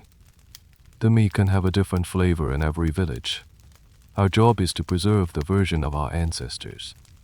It is our truth. The F of Griot's job is to preserve his. That is his truth. They are both part of the great story. This is a lesson in historical humility. It's a strange and unsettling idea. You have been trained to believe in the absolute accuracy of the knowledge you hold. Now you are learning that there can be multiple truths, all existing at the same time. This doesn't diminish the importance of your role, but it complicates it. You are not just a guardian of facts. You are the guardian of a specific tradition of facts. You lie down to sleep that night, the two versions of the Battle of Kouyaté replaying in your mind. The librarian side you suddenly seems more complex. It's not just one building anymore. It's a city of libraries, each with its own librarians, its own collections, its own truths. And your job is to be the unwavering, faithful keeper of just one. You must know your own shelves perfectly, even while acknowledging that other, different shelves exist just over the horizon. The rhythm of the journey has become your new reality. The sun, the dust, the steady prodding of the pack animals, the shared meal at dusk. These are the constants. One afternoon, as the caravan moves slowly across a wide, sun-scorched plain, a lookout cries out and points to the horizon. You follow his gaze and see it, a faint, rising plume of reddish dust. It is still miles away, a tiny smudge against the vast blue sky. But it signals movement. It could be anything, a herd of gazelles, a seasonal whirlwind, or another caravan. It could also be desert raiders. A ripple of tension passes through your group. The gods finger the hilts of their swords. Amedu the merchant, calm as ever, squints at the dust cloud for a long moment. He then turns and signals not to you or your father, but to another man in the caravan, a weary, quiet individual you hadn't paid much attention to before. The man nods, and from his bag, he retrieves his instrument. It is not a Kora or a Balafon. It is a tama, an hourglass-shaped drum, with strings of twisted hide connecting the two drumheads at either end. He slings the drum high under his arm, nestling it in his armpit. In his other hand, he holds a curved, stick-like beater. He isn't a griot. He's a specialist of a different kind, a master of this specific language. Your father leans close to you, his voice a low murmur beneath the nervous whispers of the caravan. Watch now. This is a conversation held over a great distance. Our language, as you know, has tunes. A word's meaning can change if you say it with a high voice or a low voice. The Tama does not speak in code. It sings. It copies the tones and the rhythm of our speech. This is the central, brilliant concept behind the talking drum. It's not a one-to-one symbol system like Morse code. It is a direct phonetic imitation of a tonal language. By squeezing the ropes of the drum with his arm, the drummer can instantly change the pitch of the note, mimicking the rising and falling tones of a spoken phrase. The drummer begins to play. It's not a beat or a rhythm in the musical sense. It's a chattering, complex flurry of sounds, high and low, fast and slow. It sounds uncannily like a human voice speaking very quickly. You whisper to your father, asking how the person listening can know what he is saying, since so many words have the same tone and rhythm. Ah, your father says, that is the secret. That is the art. He does not just drum a name. He drums the praise name. He drums the proverb. To say Amedu, he might drum the phrase, the great river that always finds the sea. To ask who are you, he might drum your mother and father. What are their names? The extra words, the poetry, remove the doubt. It is a language of proverbs. This is a fascinating and weirdly beautiful aspect of drum communication. To avoid ambiguity, the drummers transmit entire formulaic phrases, often poetic and deeply traditional, rather than single words. It's a system that requires both the sender and the receiver to be fluent not just in the drum's language, but in a whole lexicon of cultural proverbs. The extent to which drummers could create entirely novel sentences is a matter of academic debate. Some scholars argue they were largely limited to a vast but finite set of pre-agreed phrases, while others contend that a true master could improvise and communicate highly complex and original ideas. The drummer falls silent, his head cocked, listening. The wind carries a faint, almost imperceptible reply from the direction of the dust cloud. It's a distant, rhythmic tapping, a ghostly echo of the sounds he just made. He listens intently, then plays another short, chattering phrase. Another reply comes, a little clearer this time. A smile breaks out on the drummer's face. He turns to Amedu and speaks. They are traders from the south. They carry coconuts and cloth. They know your cousin in Jen. They are friends. A collective sigh of relief ripples through the caravan. The tension dissolves, replaced by the prospect of company and news from the road. The guards relax. The journey continues. You look at the Tommy drummer with a new sense of awe. He holds a different kind of library, a different kind of power. His knowledge isn't stored in long epics, but in short, powerful phrases that can fly on the wind. It's a technology of the immediate, a way to send information faster than the fastest runner. That night, you ask your father if you will learn the language of the drum. He shakes his head. It is a different skill, a different path. The Griot's memory is long. The drummer's voice is fast. Both are needed. But our family's path is the core in the word. Still, you must understand the drum. You must respect it. It is another way that we, the people of the word, ensure that nothing is ever truly lost. Some memories are carved in wood. Some are sung on strings. And some are carried on the evening breeze. You finally return to your village, your mind buzzing with the sights and sounds of your journey. You are different now. The world feels both larger and more connected. Your role within it feels more defined. Life settles back into its familiar rhythm, but your training with your father takes on a new dimension. It's time to learn about your compensation, the strange and ancient economy of your craft. One afternoon, a man comes to your compound to ask your father to preside over a naming ceremony for his firstborn son. It is a great honor. Your father agrees. After the man leaves, your father shows you the gift he has brought as a down payment. It is not money. It is a block of salt, roughly the size of a brick, wrapped in dry leaves. You look at the block of salt, confused. It seems like such a humble thing. Do not be fooled, your father says, tapping the block with his knuckle. In the lands to the south, this is worth more than gold. He explains the fundamental principle of the trans-Saharan trade. The north has the salt mines, a commodity essential for preserving food and for life itself. The south has the gold mines. The caravans that traverse the desert are the arteries that carry these two lifebloods of the economy. Salt for gold, gold for salt. It is the engine that built the great empires of Ghana, Mali, and Songhai. He then shows you a handful of kola nuts. They're bitter, caffeine-rich, pulp staple of social and ceremonial life. This is the currency of respect. He explains. Salt is for the body. Kola is for the spirit. When men share kola, they share a conversation. They share a trust. It is the first thing you offer a guest, and the last thing you give to seal an agreement. This is the mainstream historical understanding of the West African economy before widespread coinage.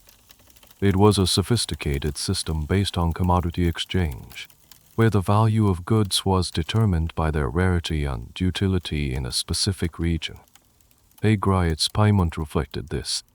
You were compensated in goods that held real, tangible value. Then, your father shows you something you've never seen up close before. He unwraps a small cloth bundle to reveal a handful of cowrie shells. They are small, white, and beautifully rich, their polished surfaces gleaming in the sun. And this, he says, letting them clink in his palm, is the money of ghosts. He tells you the strange story of the cowrie shell. They come from the sea, from an ocean so far away you can't even imagine it, the Indian Ocean. They are harvested from the water, traded through Arabia and North Africa, and carried by caravan across the Sahara, a journey of thousands of miles, to arrive here. They have no practical use. You can't eat them. You can't build with them. You can't wear them. Their value is purely symbolic, purely agreed upon. You ask why. Why are they valuable? He says it is because they are beautiful, because they are rare, and because they cannot be faked. You cannot carve a cowrie from wood or mold it from clay. Each one is perfect and unique. It is a promise. It is the money of merchants for small things, the money of kings for counting their wealth. The use of cowrie shells as currency is a fascinating and weirdly specific phenomenon in economic history. Their durability, portability, and recognizability made them an ideal form of money. The fact that their supply was controlled by long-distance trade, not local production, also helped them maintain their value. Debates among economic historians continue about how standardized the exchange rate for cowries was. It likely fluctuated wildly depending on the region and the current supply from the trans-Saharan caravans. For a time, they were a surprisingly stable and widespread currency across a huge swath of Africa and Asia. Your father explains that a griot must understand all these forms of wealth. A patron might pay you with a gift of cloth, a goat, a promise of grain from the next harvest, or a bag of cowries. You must know the value of each. You must know that a bolt of indigo-dyed cotton is worth more than plain cotton. You must know that a healthy goat is a better payment than an old one. He says that we do not work for pay. That is for laborers. We are given gifts. The size of the gift reflects the honor of the patron and the skill of the Jali. A small gift is not an insult to us. It is a declaration of the giver's own smallness. You are learning the subtle art of a gift economy. It's not a simple transaction. It's a complex social dance, a constant negotiation of status, honor, and respect, all conducted through the exchange of goods. You are not just a historian and an artist. You must also be a savvy appraiser, able to weigh the value of a story against the value of a block of salt, a handful of shells, or the enduring promise of a patron's loyalty. The dispute starts, as many do, with a whisper that grows into a murmur and then a loud argument that disrupts the entire village.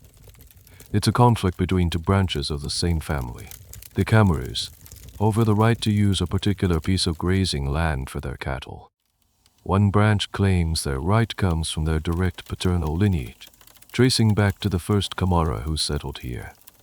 The other branch claims their right through a maternal ancestor who was given the land as part of her wedding dowry 5 generations ago.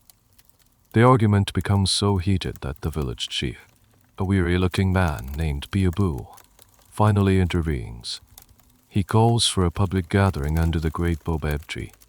This will not be a private consultation. This will be a formal judgment, and he needs more than just his own authority. He sends a boy to your compound. The summons is for your father, but your father looks at you and says you will go together. It is time for you to see how the library is used as a courtroom. When you arrive, a large portion of the village is already assembled. The two feuding Camara families are on opposite sides, pointedly not looking at each other. Chief Biabu sits on his ceremonial stool, looking grave. He nods to your father, a gesture of both respect and reliance. The chief says, "Your memory is long. Your knowledge is deep. Remind us of the law. Remind us of the history. Help us find the path of truth." This is the griot's role as a judicial advisor made manifest. In a society without a written legal code, historical precedent is the law. The griot is the living law library, the ultimate repository of case history. Their ability to recall past judgments, property rights, and genealogical connections is essential to the functioning of the justice system. Your father stands, holding his Kora not to play it, but as a symbol of his office. He does not immediately address the dispute.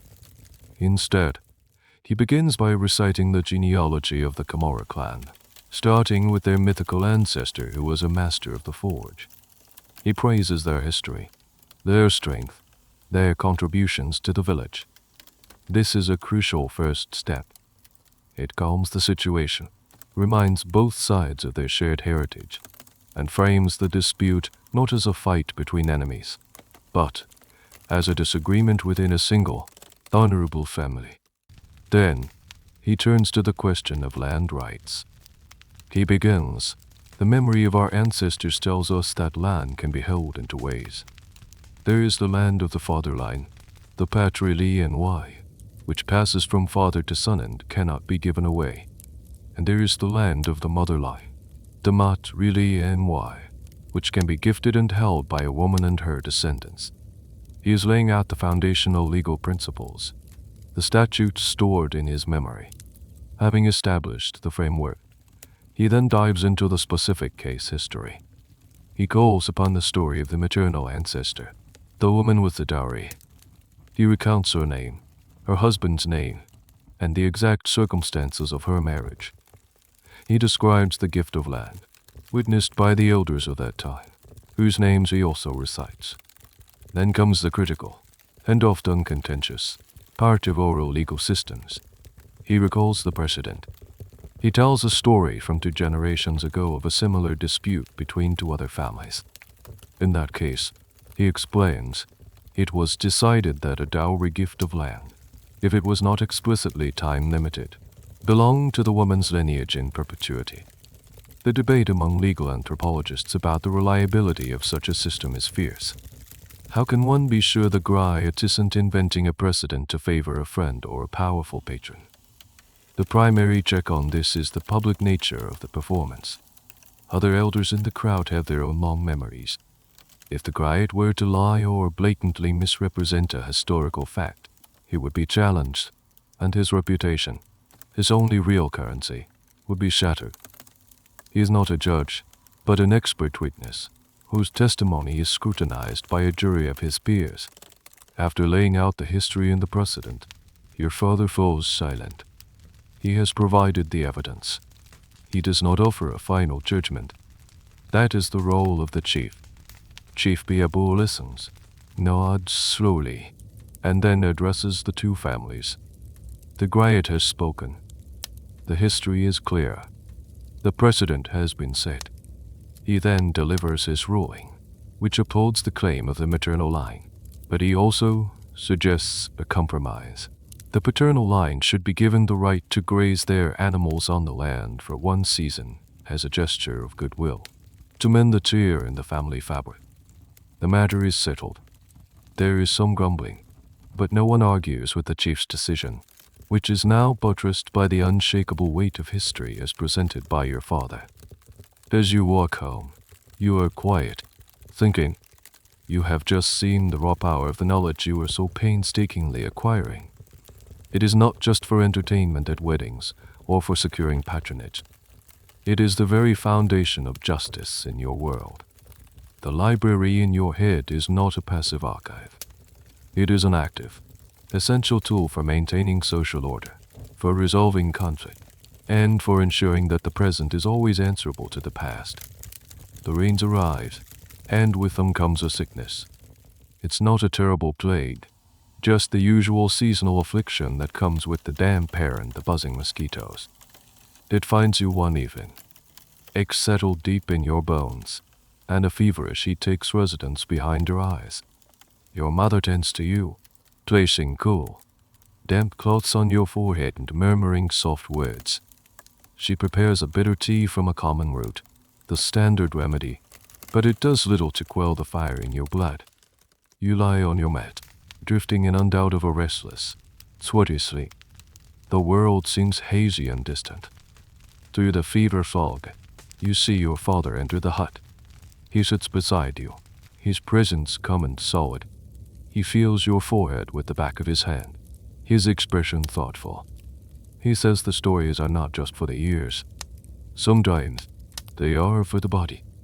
You don't understand what he means. Your head feels too full of cotton to think clearly. He asks you to tell him the story of Kamba the mongoose. It's an odd request. It's a children's story, a simple fable you haven't thought about in years. You murmur that you are too sick for stories. He insists gently that the story will make you well. Just the beginning. How does it start? With a great effort, you dredge the tale from the dusty back alleys of your memory. You begin, your voice weak and raspy. Kamba the mongoose was a great hunter of snakes. One day, he cornered a viper, but the viper bit him before he could deliver the final blow. The poison began to burn in his veins. Yes, your father says. And what did he do? You recall the next part of the tale. He ran, not to his burrow to die, but to the edge of the forest. He did not look for water. He looked for a specific plant, the one with the small, star-shaped yellow flowers and the leaves that taste like pepper when you chew them. He ate the leaves, and the poison left him. He returned and finished the snake. You've always thought of it as just a clever detail, a bit of narrative flair. And your father asks what the name of that plant is. You shake your head. The story never gives it a name. It's just the plant with the star-shaped flowers. Your father nods, as if you've given the right answer. He gets up and leaves the hut.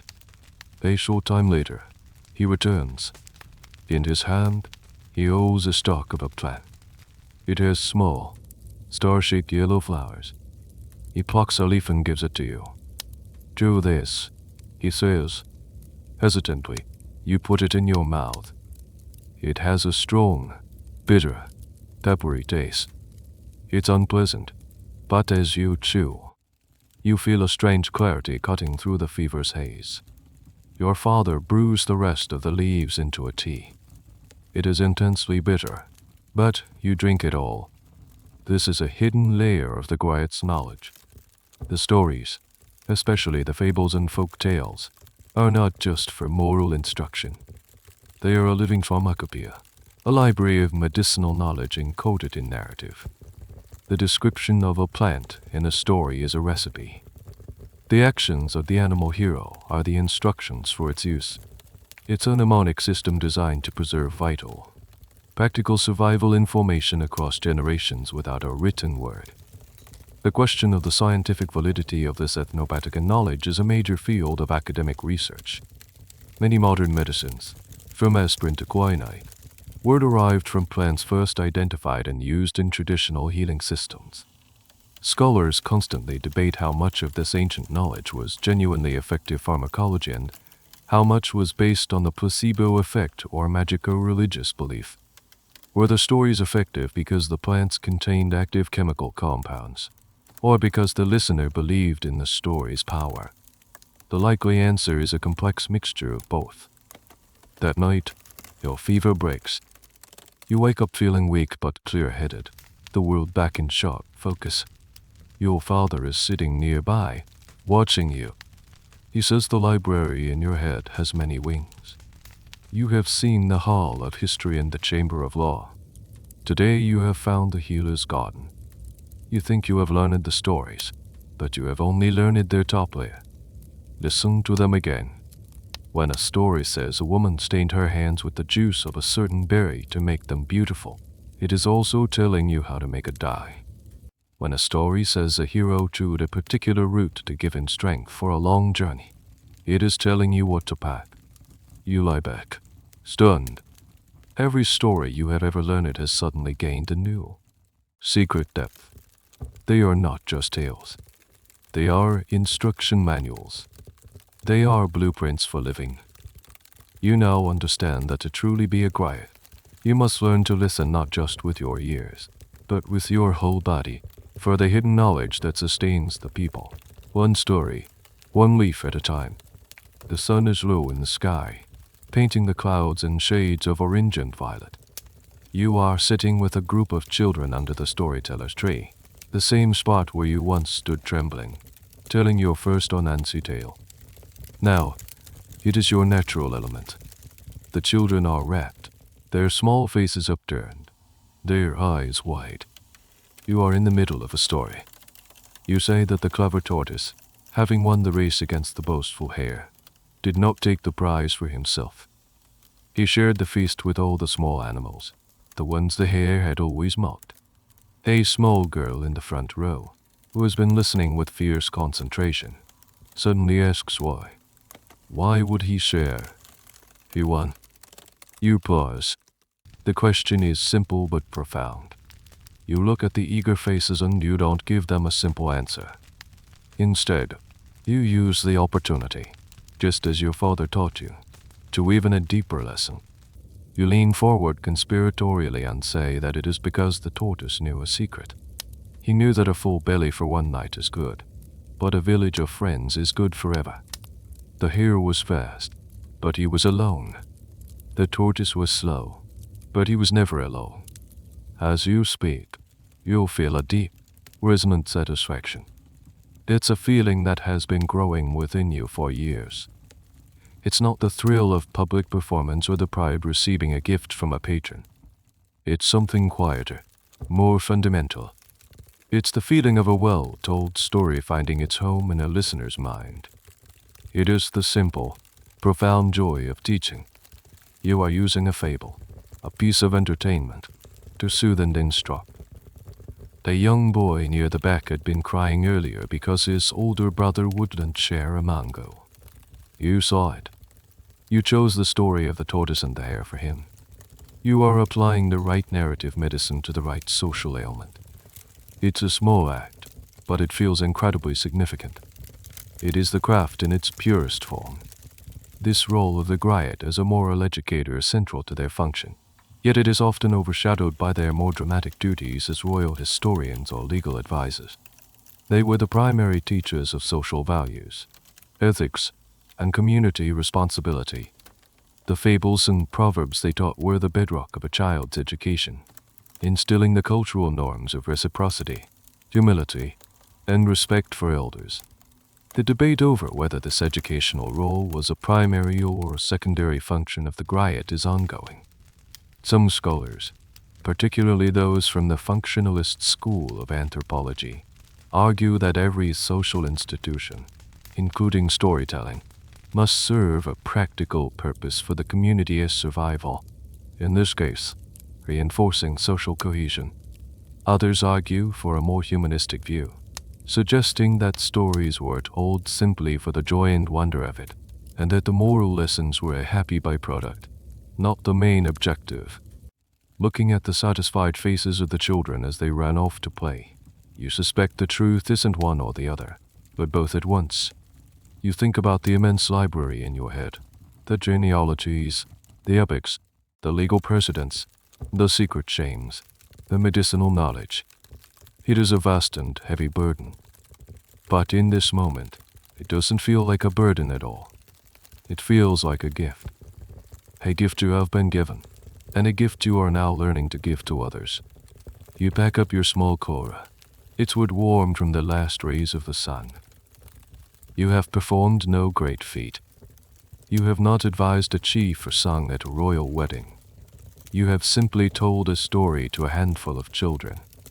And yet, you feel you have performed your duty as profoundly as on any other day.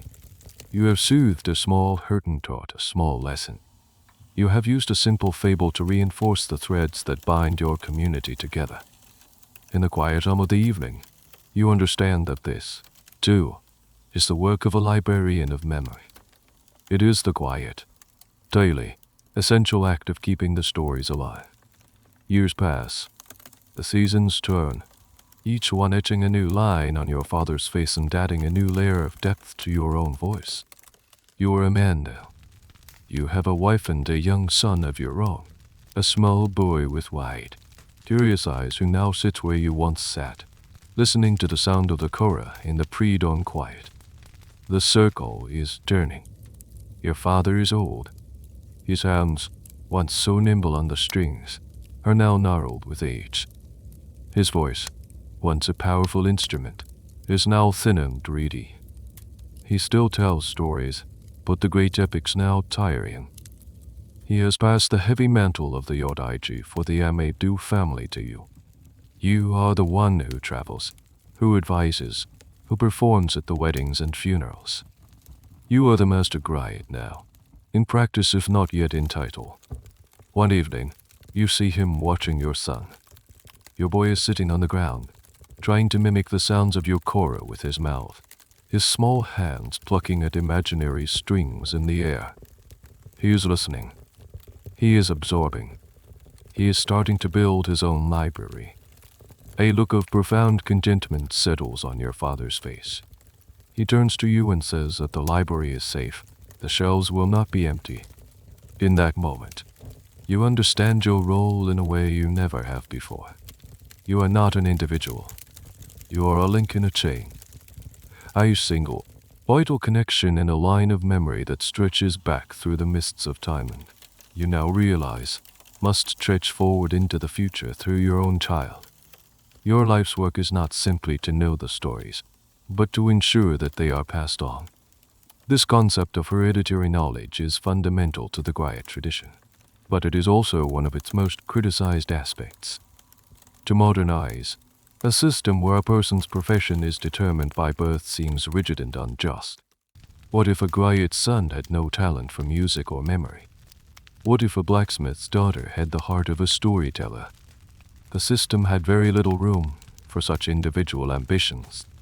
However, the historical and cultural perspective is different.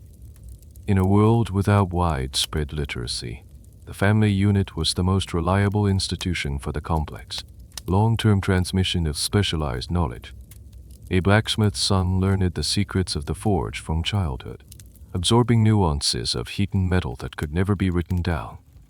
In the same way, you absorb the rhythms of speech, the subtleties of praise, and the vast network of genealogies simply by living. The argument, from this perspective, is that a Griot isn't trained, a Griot is raised. The academic debate continues. Was this system a practical necessity for preserving complex cultural data, or was it a rigid caste system that stifled individual potential?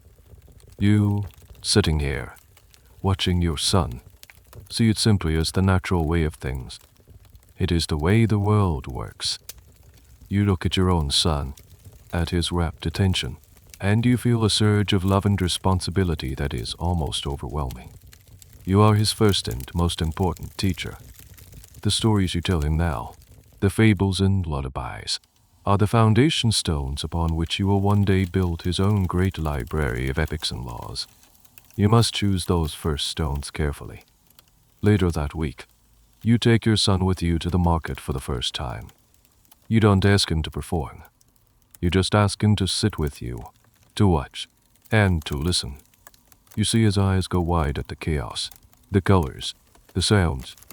You see him lean forward when you begin a story, his mind trying to catch the words. And in his face, you see a perfect, clear reflection of yourself all those years ago. You are no longer just the librarian. You are now the head librarian, responsible for training your own replacement. The circle is not just turning, you are actively helping it turn. You feel the weight of your own father, and his father, and all the Kouyaté ancestors behind you. And you feel the unformed presence of your son, and his son, and the generations of Kouyatés to come, waiting in front of you. You are the bridge between them, and the bridge is made of stories. The realization is both daunting and deeply comforting. Your life has a clear and unwavering purpose. It is not to seek glory or wealth for yourself. It is to receive a precious, living inheritance, to guard it and enrich it with your own life's experience, and then to pass it on, whole and vibrant, to the next pair of waiting hands. The fear arrives, as it does for every Griot, in the dead of night. You're lying on your mat, the gentle sounds of the sweeping village all around you. Your mind, which should be quiet, is instead racing. You are mentally rehearsing the genealogy for an upcoming ceremony, tracing the complex lineage of a lesser-known branch of the Chor clan. You are following the names back, one generation at a time, and then you hit a wall. The name of a great-grandfather, a key link in the chain, is gone. It's not just forgotten in the way you might forget where you placed a tool. It is a void, a perfect, smooth, terrifying blank space where a name and a story should be. Your heart begins to beat faster. A cold sweat breaks out on your skin. You press the heels of your hands to your eyes, trying to force the memory to surface. You hum the mnemonic melody associated with that part of the genealogy, hoping the music will unlock the door. Nothing. This is the secret terror of the oral historian, the librarian whose collection is made of fragile neurons and electrical impulses. For a scribe, a forgotten fact can be looked up.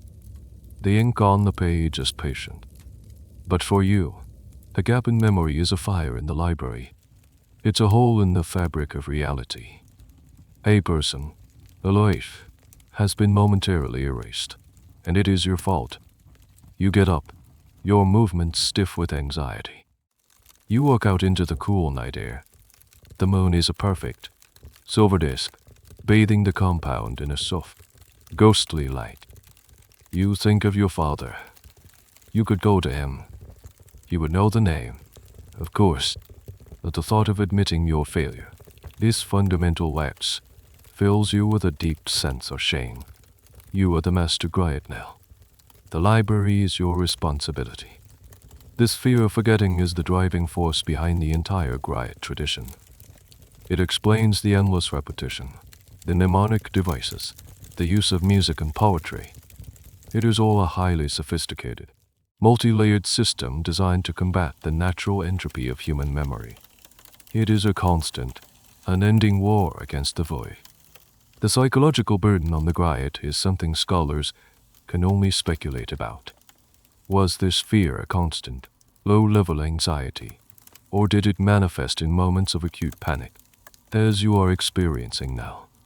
It's impossible to know for sure, but the cultural emphasis on perfect recall suggests that the pressure was immense. A Griot's identity was inseparable from their memory.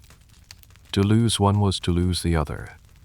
You walk to the edge of the village, to the spot overlooking the quiet, sleeping fields. You try to calm your racing heart.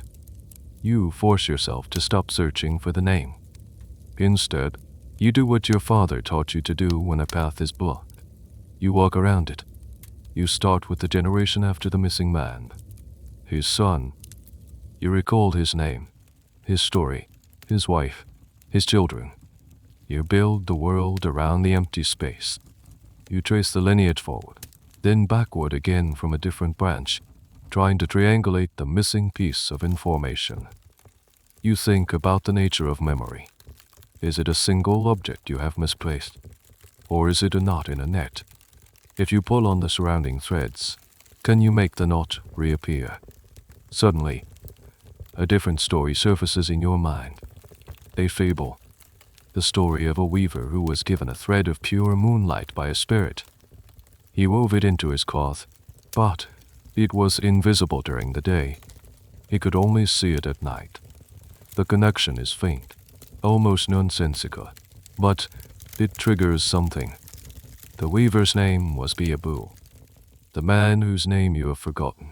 His third son was named Beaboo, and he was known for being born on a night with a full moon, just like tonight.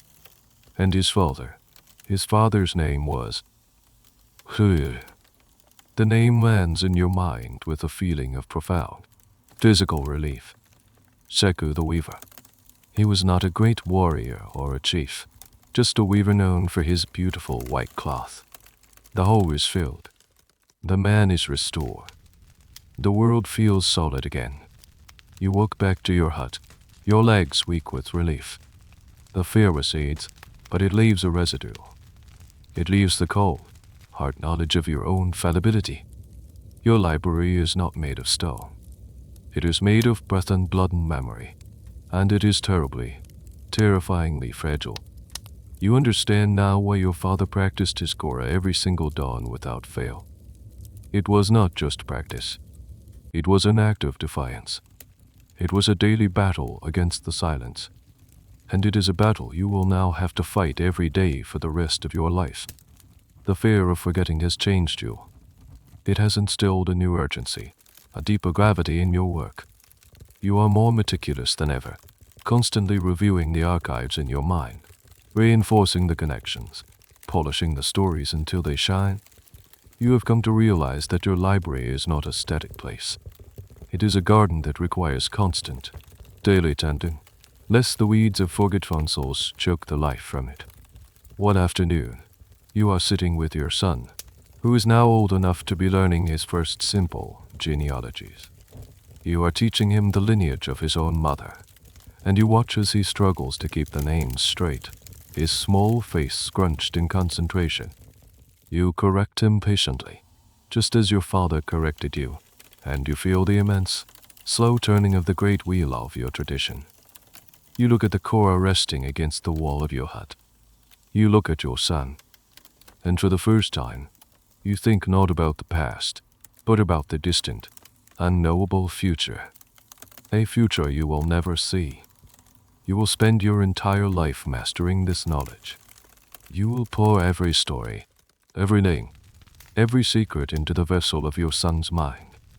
He, in turn, will do the same for his son. The chain will continue. But where does it lead? You close your eyes and imagine a time hundreds of years from now. Your village may look different. The great baobab tree may have fallen. The people may wear different clothes, speak with a different accent. Will the story of Sundiata still be told? Will the name of Imaidu the merchant, your first patron, still be remembered? Would anyone know the name of Seku the weaver, the name you once so feared you had lost? This is the central promise and the central gamble of an oral tradition. Its goal is permanence, to carry knowledge across time. But its medium is ephemeral. It lives only on the breath of the living. It has no physical anchor, no dusty manuscript in a forgotten vault that can be rediscovered. If the chain of transmission is broken for even one generation, the library, with all its wings and corridors, vanishes. It doesn't decay, it evaporates. You imagine a future where people learn their history not from a griot, but from marks on a page, or perhaps from a glowing rectangle that speaks with a strange, disembodied voice. The thought is so alien it's hard to truly comprehend. In such a world, what would be the purpose of a man like you? Would your skills, so vital and respected now, be seen as nothing more than a quaint and useless hobby? The debate about the end of the griot tradition is a sensitive and ongoing one. The forces of modernity, literacy, urbanization, mass media, and globalized culture have undeniably changed the griot's role. The spread of written contracts has diminished their legal function, and national education systems have offered alternative versions of history. Yet the tradition has not vanished. It has adapted. Griots are now recording artists, cultural ambassadors, and performers on international stages. They still preside over traditional ceremonies. The question is whether this is a transformation or a dilution. Are they still librarians, or have they become entertainers? You open your eyes and look at your son. He is still murmuring the names to himself, trying to get them right. And you realize that your speculation about the future is an indulgence, a distraction. Your duty is not to the distant, unknowable future. Your duty is to him. Your duty is to this present moment. Your library has no walls, and that is its greatest weakness and its greatest strength. It cannot be burned down by an invading army. It cannot be locked away by a tyrant. It exists wherever a griot and a listener gather. As long as one person is willing to speak the old words and another is willing to listen, the library is open. You reach out and place a hand on your son's shoulder. Good, you say. Now, say it again. He looks up at you, and in his eyes, you see the reflection of your own purpose. You are building something that has no physical form. You are building a legacy of sound and memory. It may not last forever, but you will dedicate your life to making sure it lasts for one more generation. And for a librarian with no walls, that is the only promise you can make. The rains are late one year. The sun beats down relentlessly, baking the earth into a cracked, gray plate. The millet stalks are stunted and thin.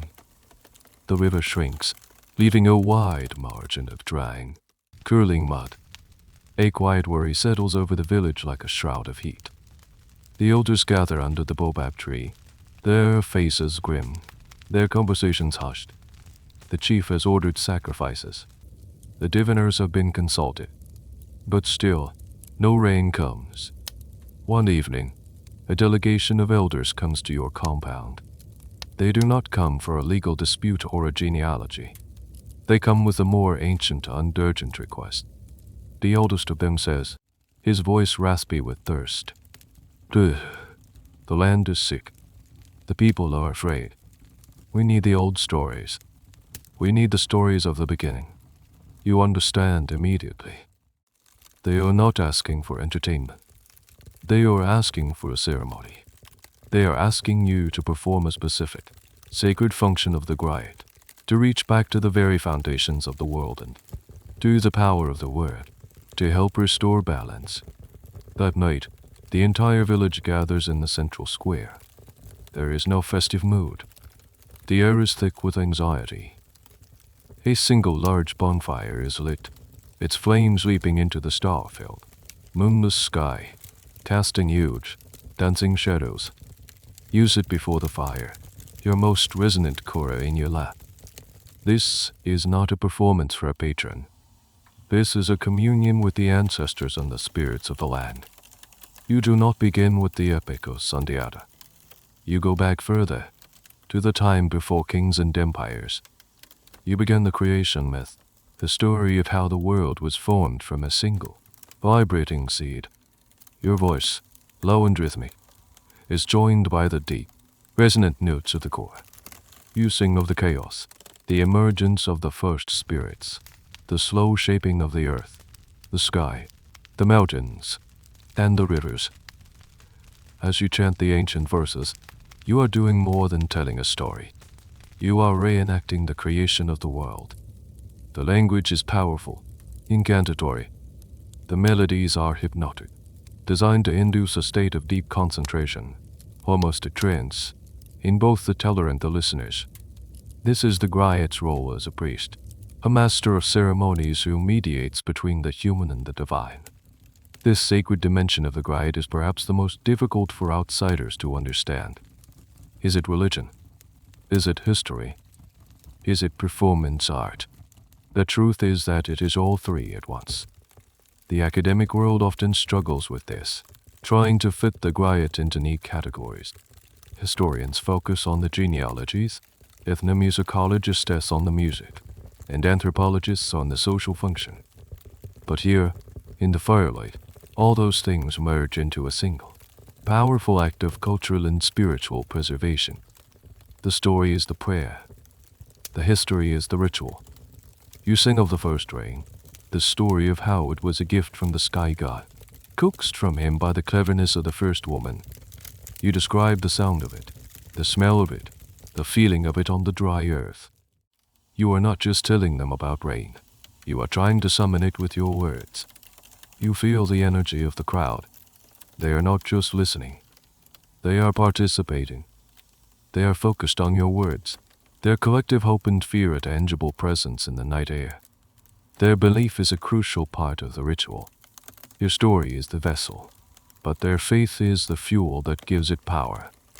This raises a fascinating, and ultimately unanswerable, question. What did the Griots themselves believe?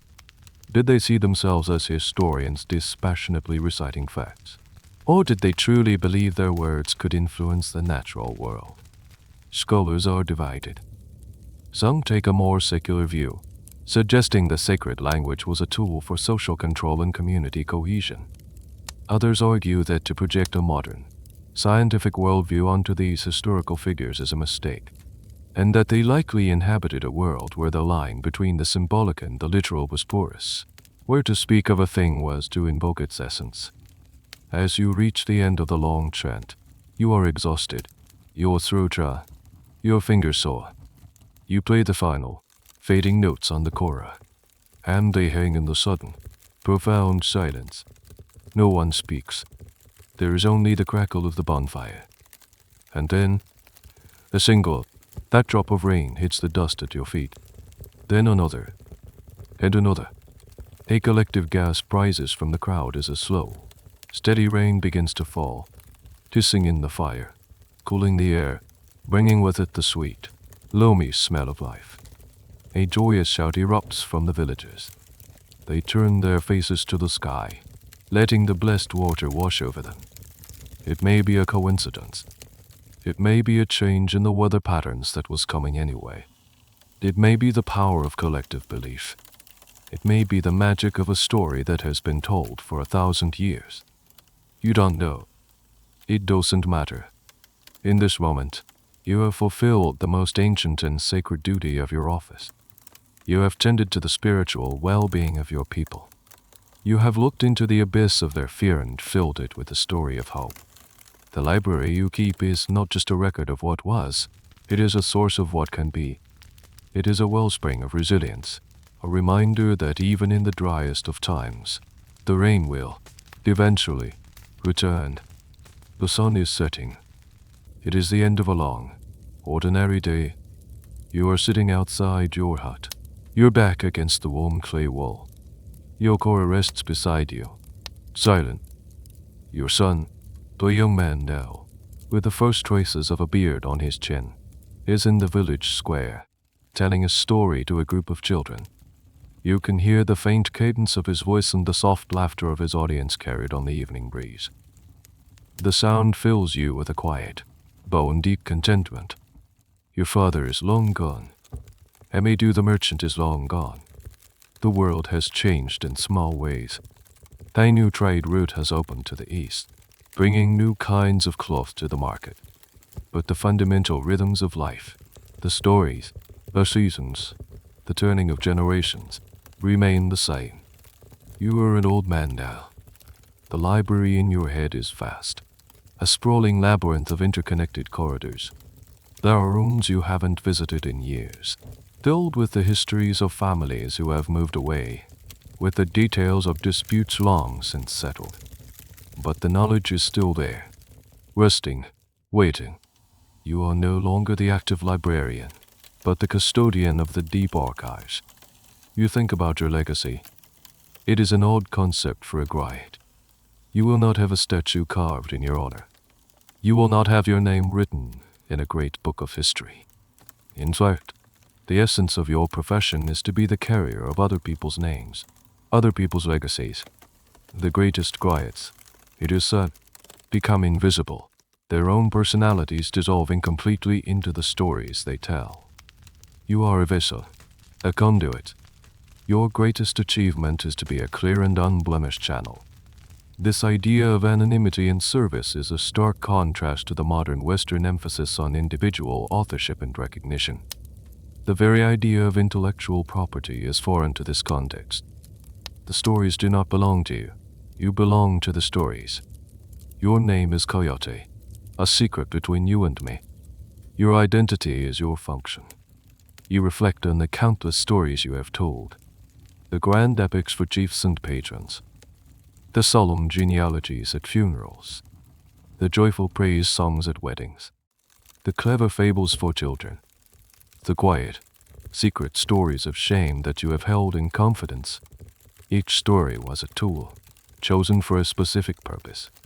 You were a craftsman, and your medium was memory.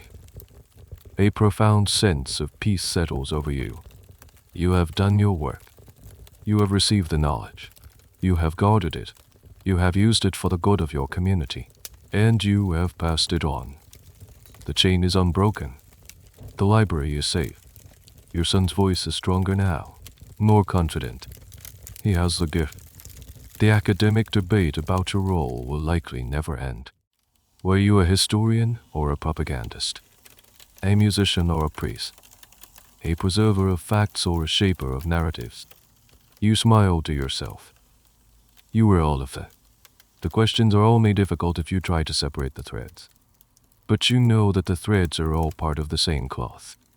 The sun finally dips below the horizon, and the sky deepens into the soft, velvety purple of a West African twilight. The first stars begin to appear. Your song story ends, followed by the happy, scattered chatter of the children heading home. The cooking fires are being lit, and the smell of the evening meal begins to drift through the air. You close your eyes, not in sleep, but in quiet contemplation. You are a man made of stories. Your bones are the epic of Sundiata. Your blood is the genealogy of your patrons. Your breath is the whisper of 1,000 fables. You have given your life to the words, and in return, they have given you a place in the world, a purpose, a sense of belonging to something much larger and more enduring than yourself. You are a single voice in a chorus that has been singing since the beginning of time. And as the evening descends, you listen to the silence, content in the knowledge that your part has been sung well.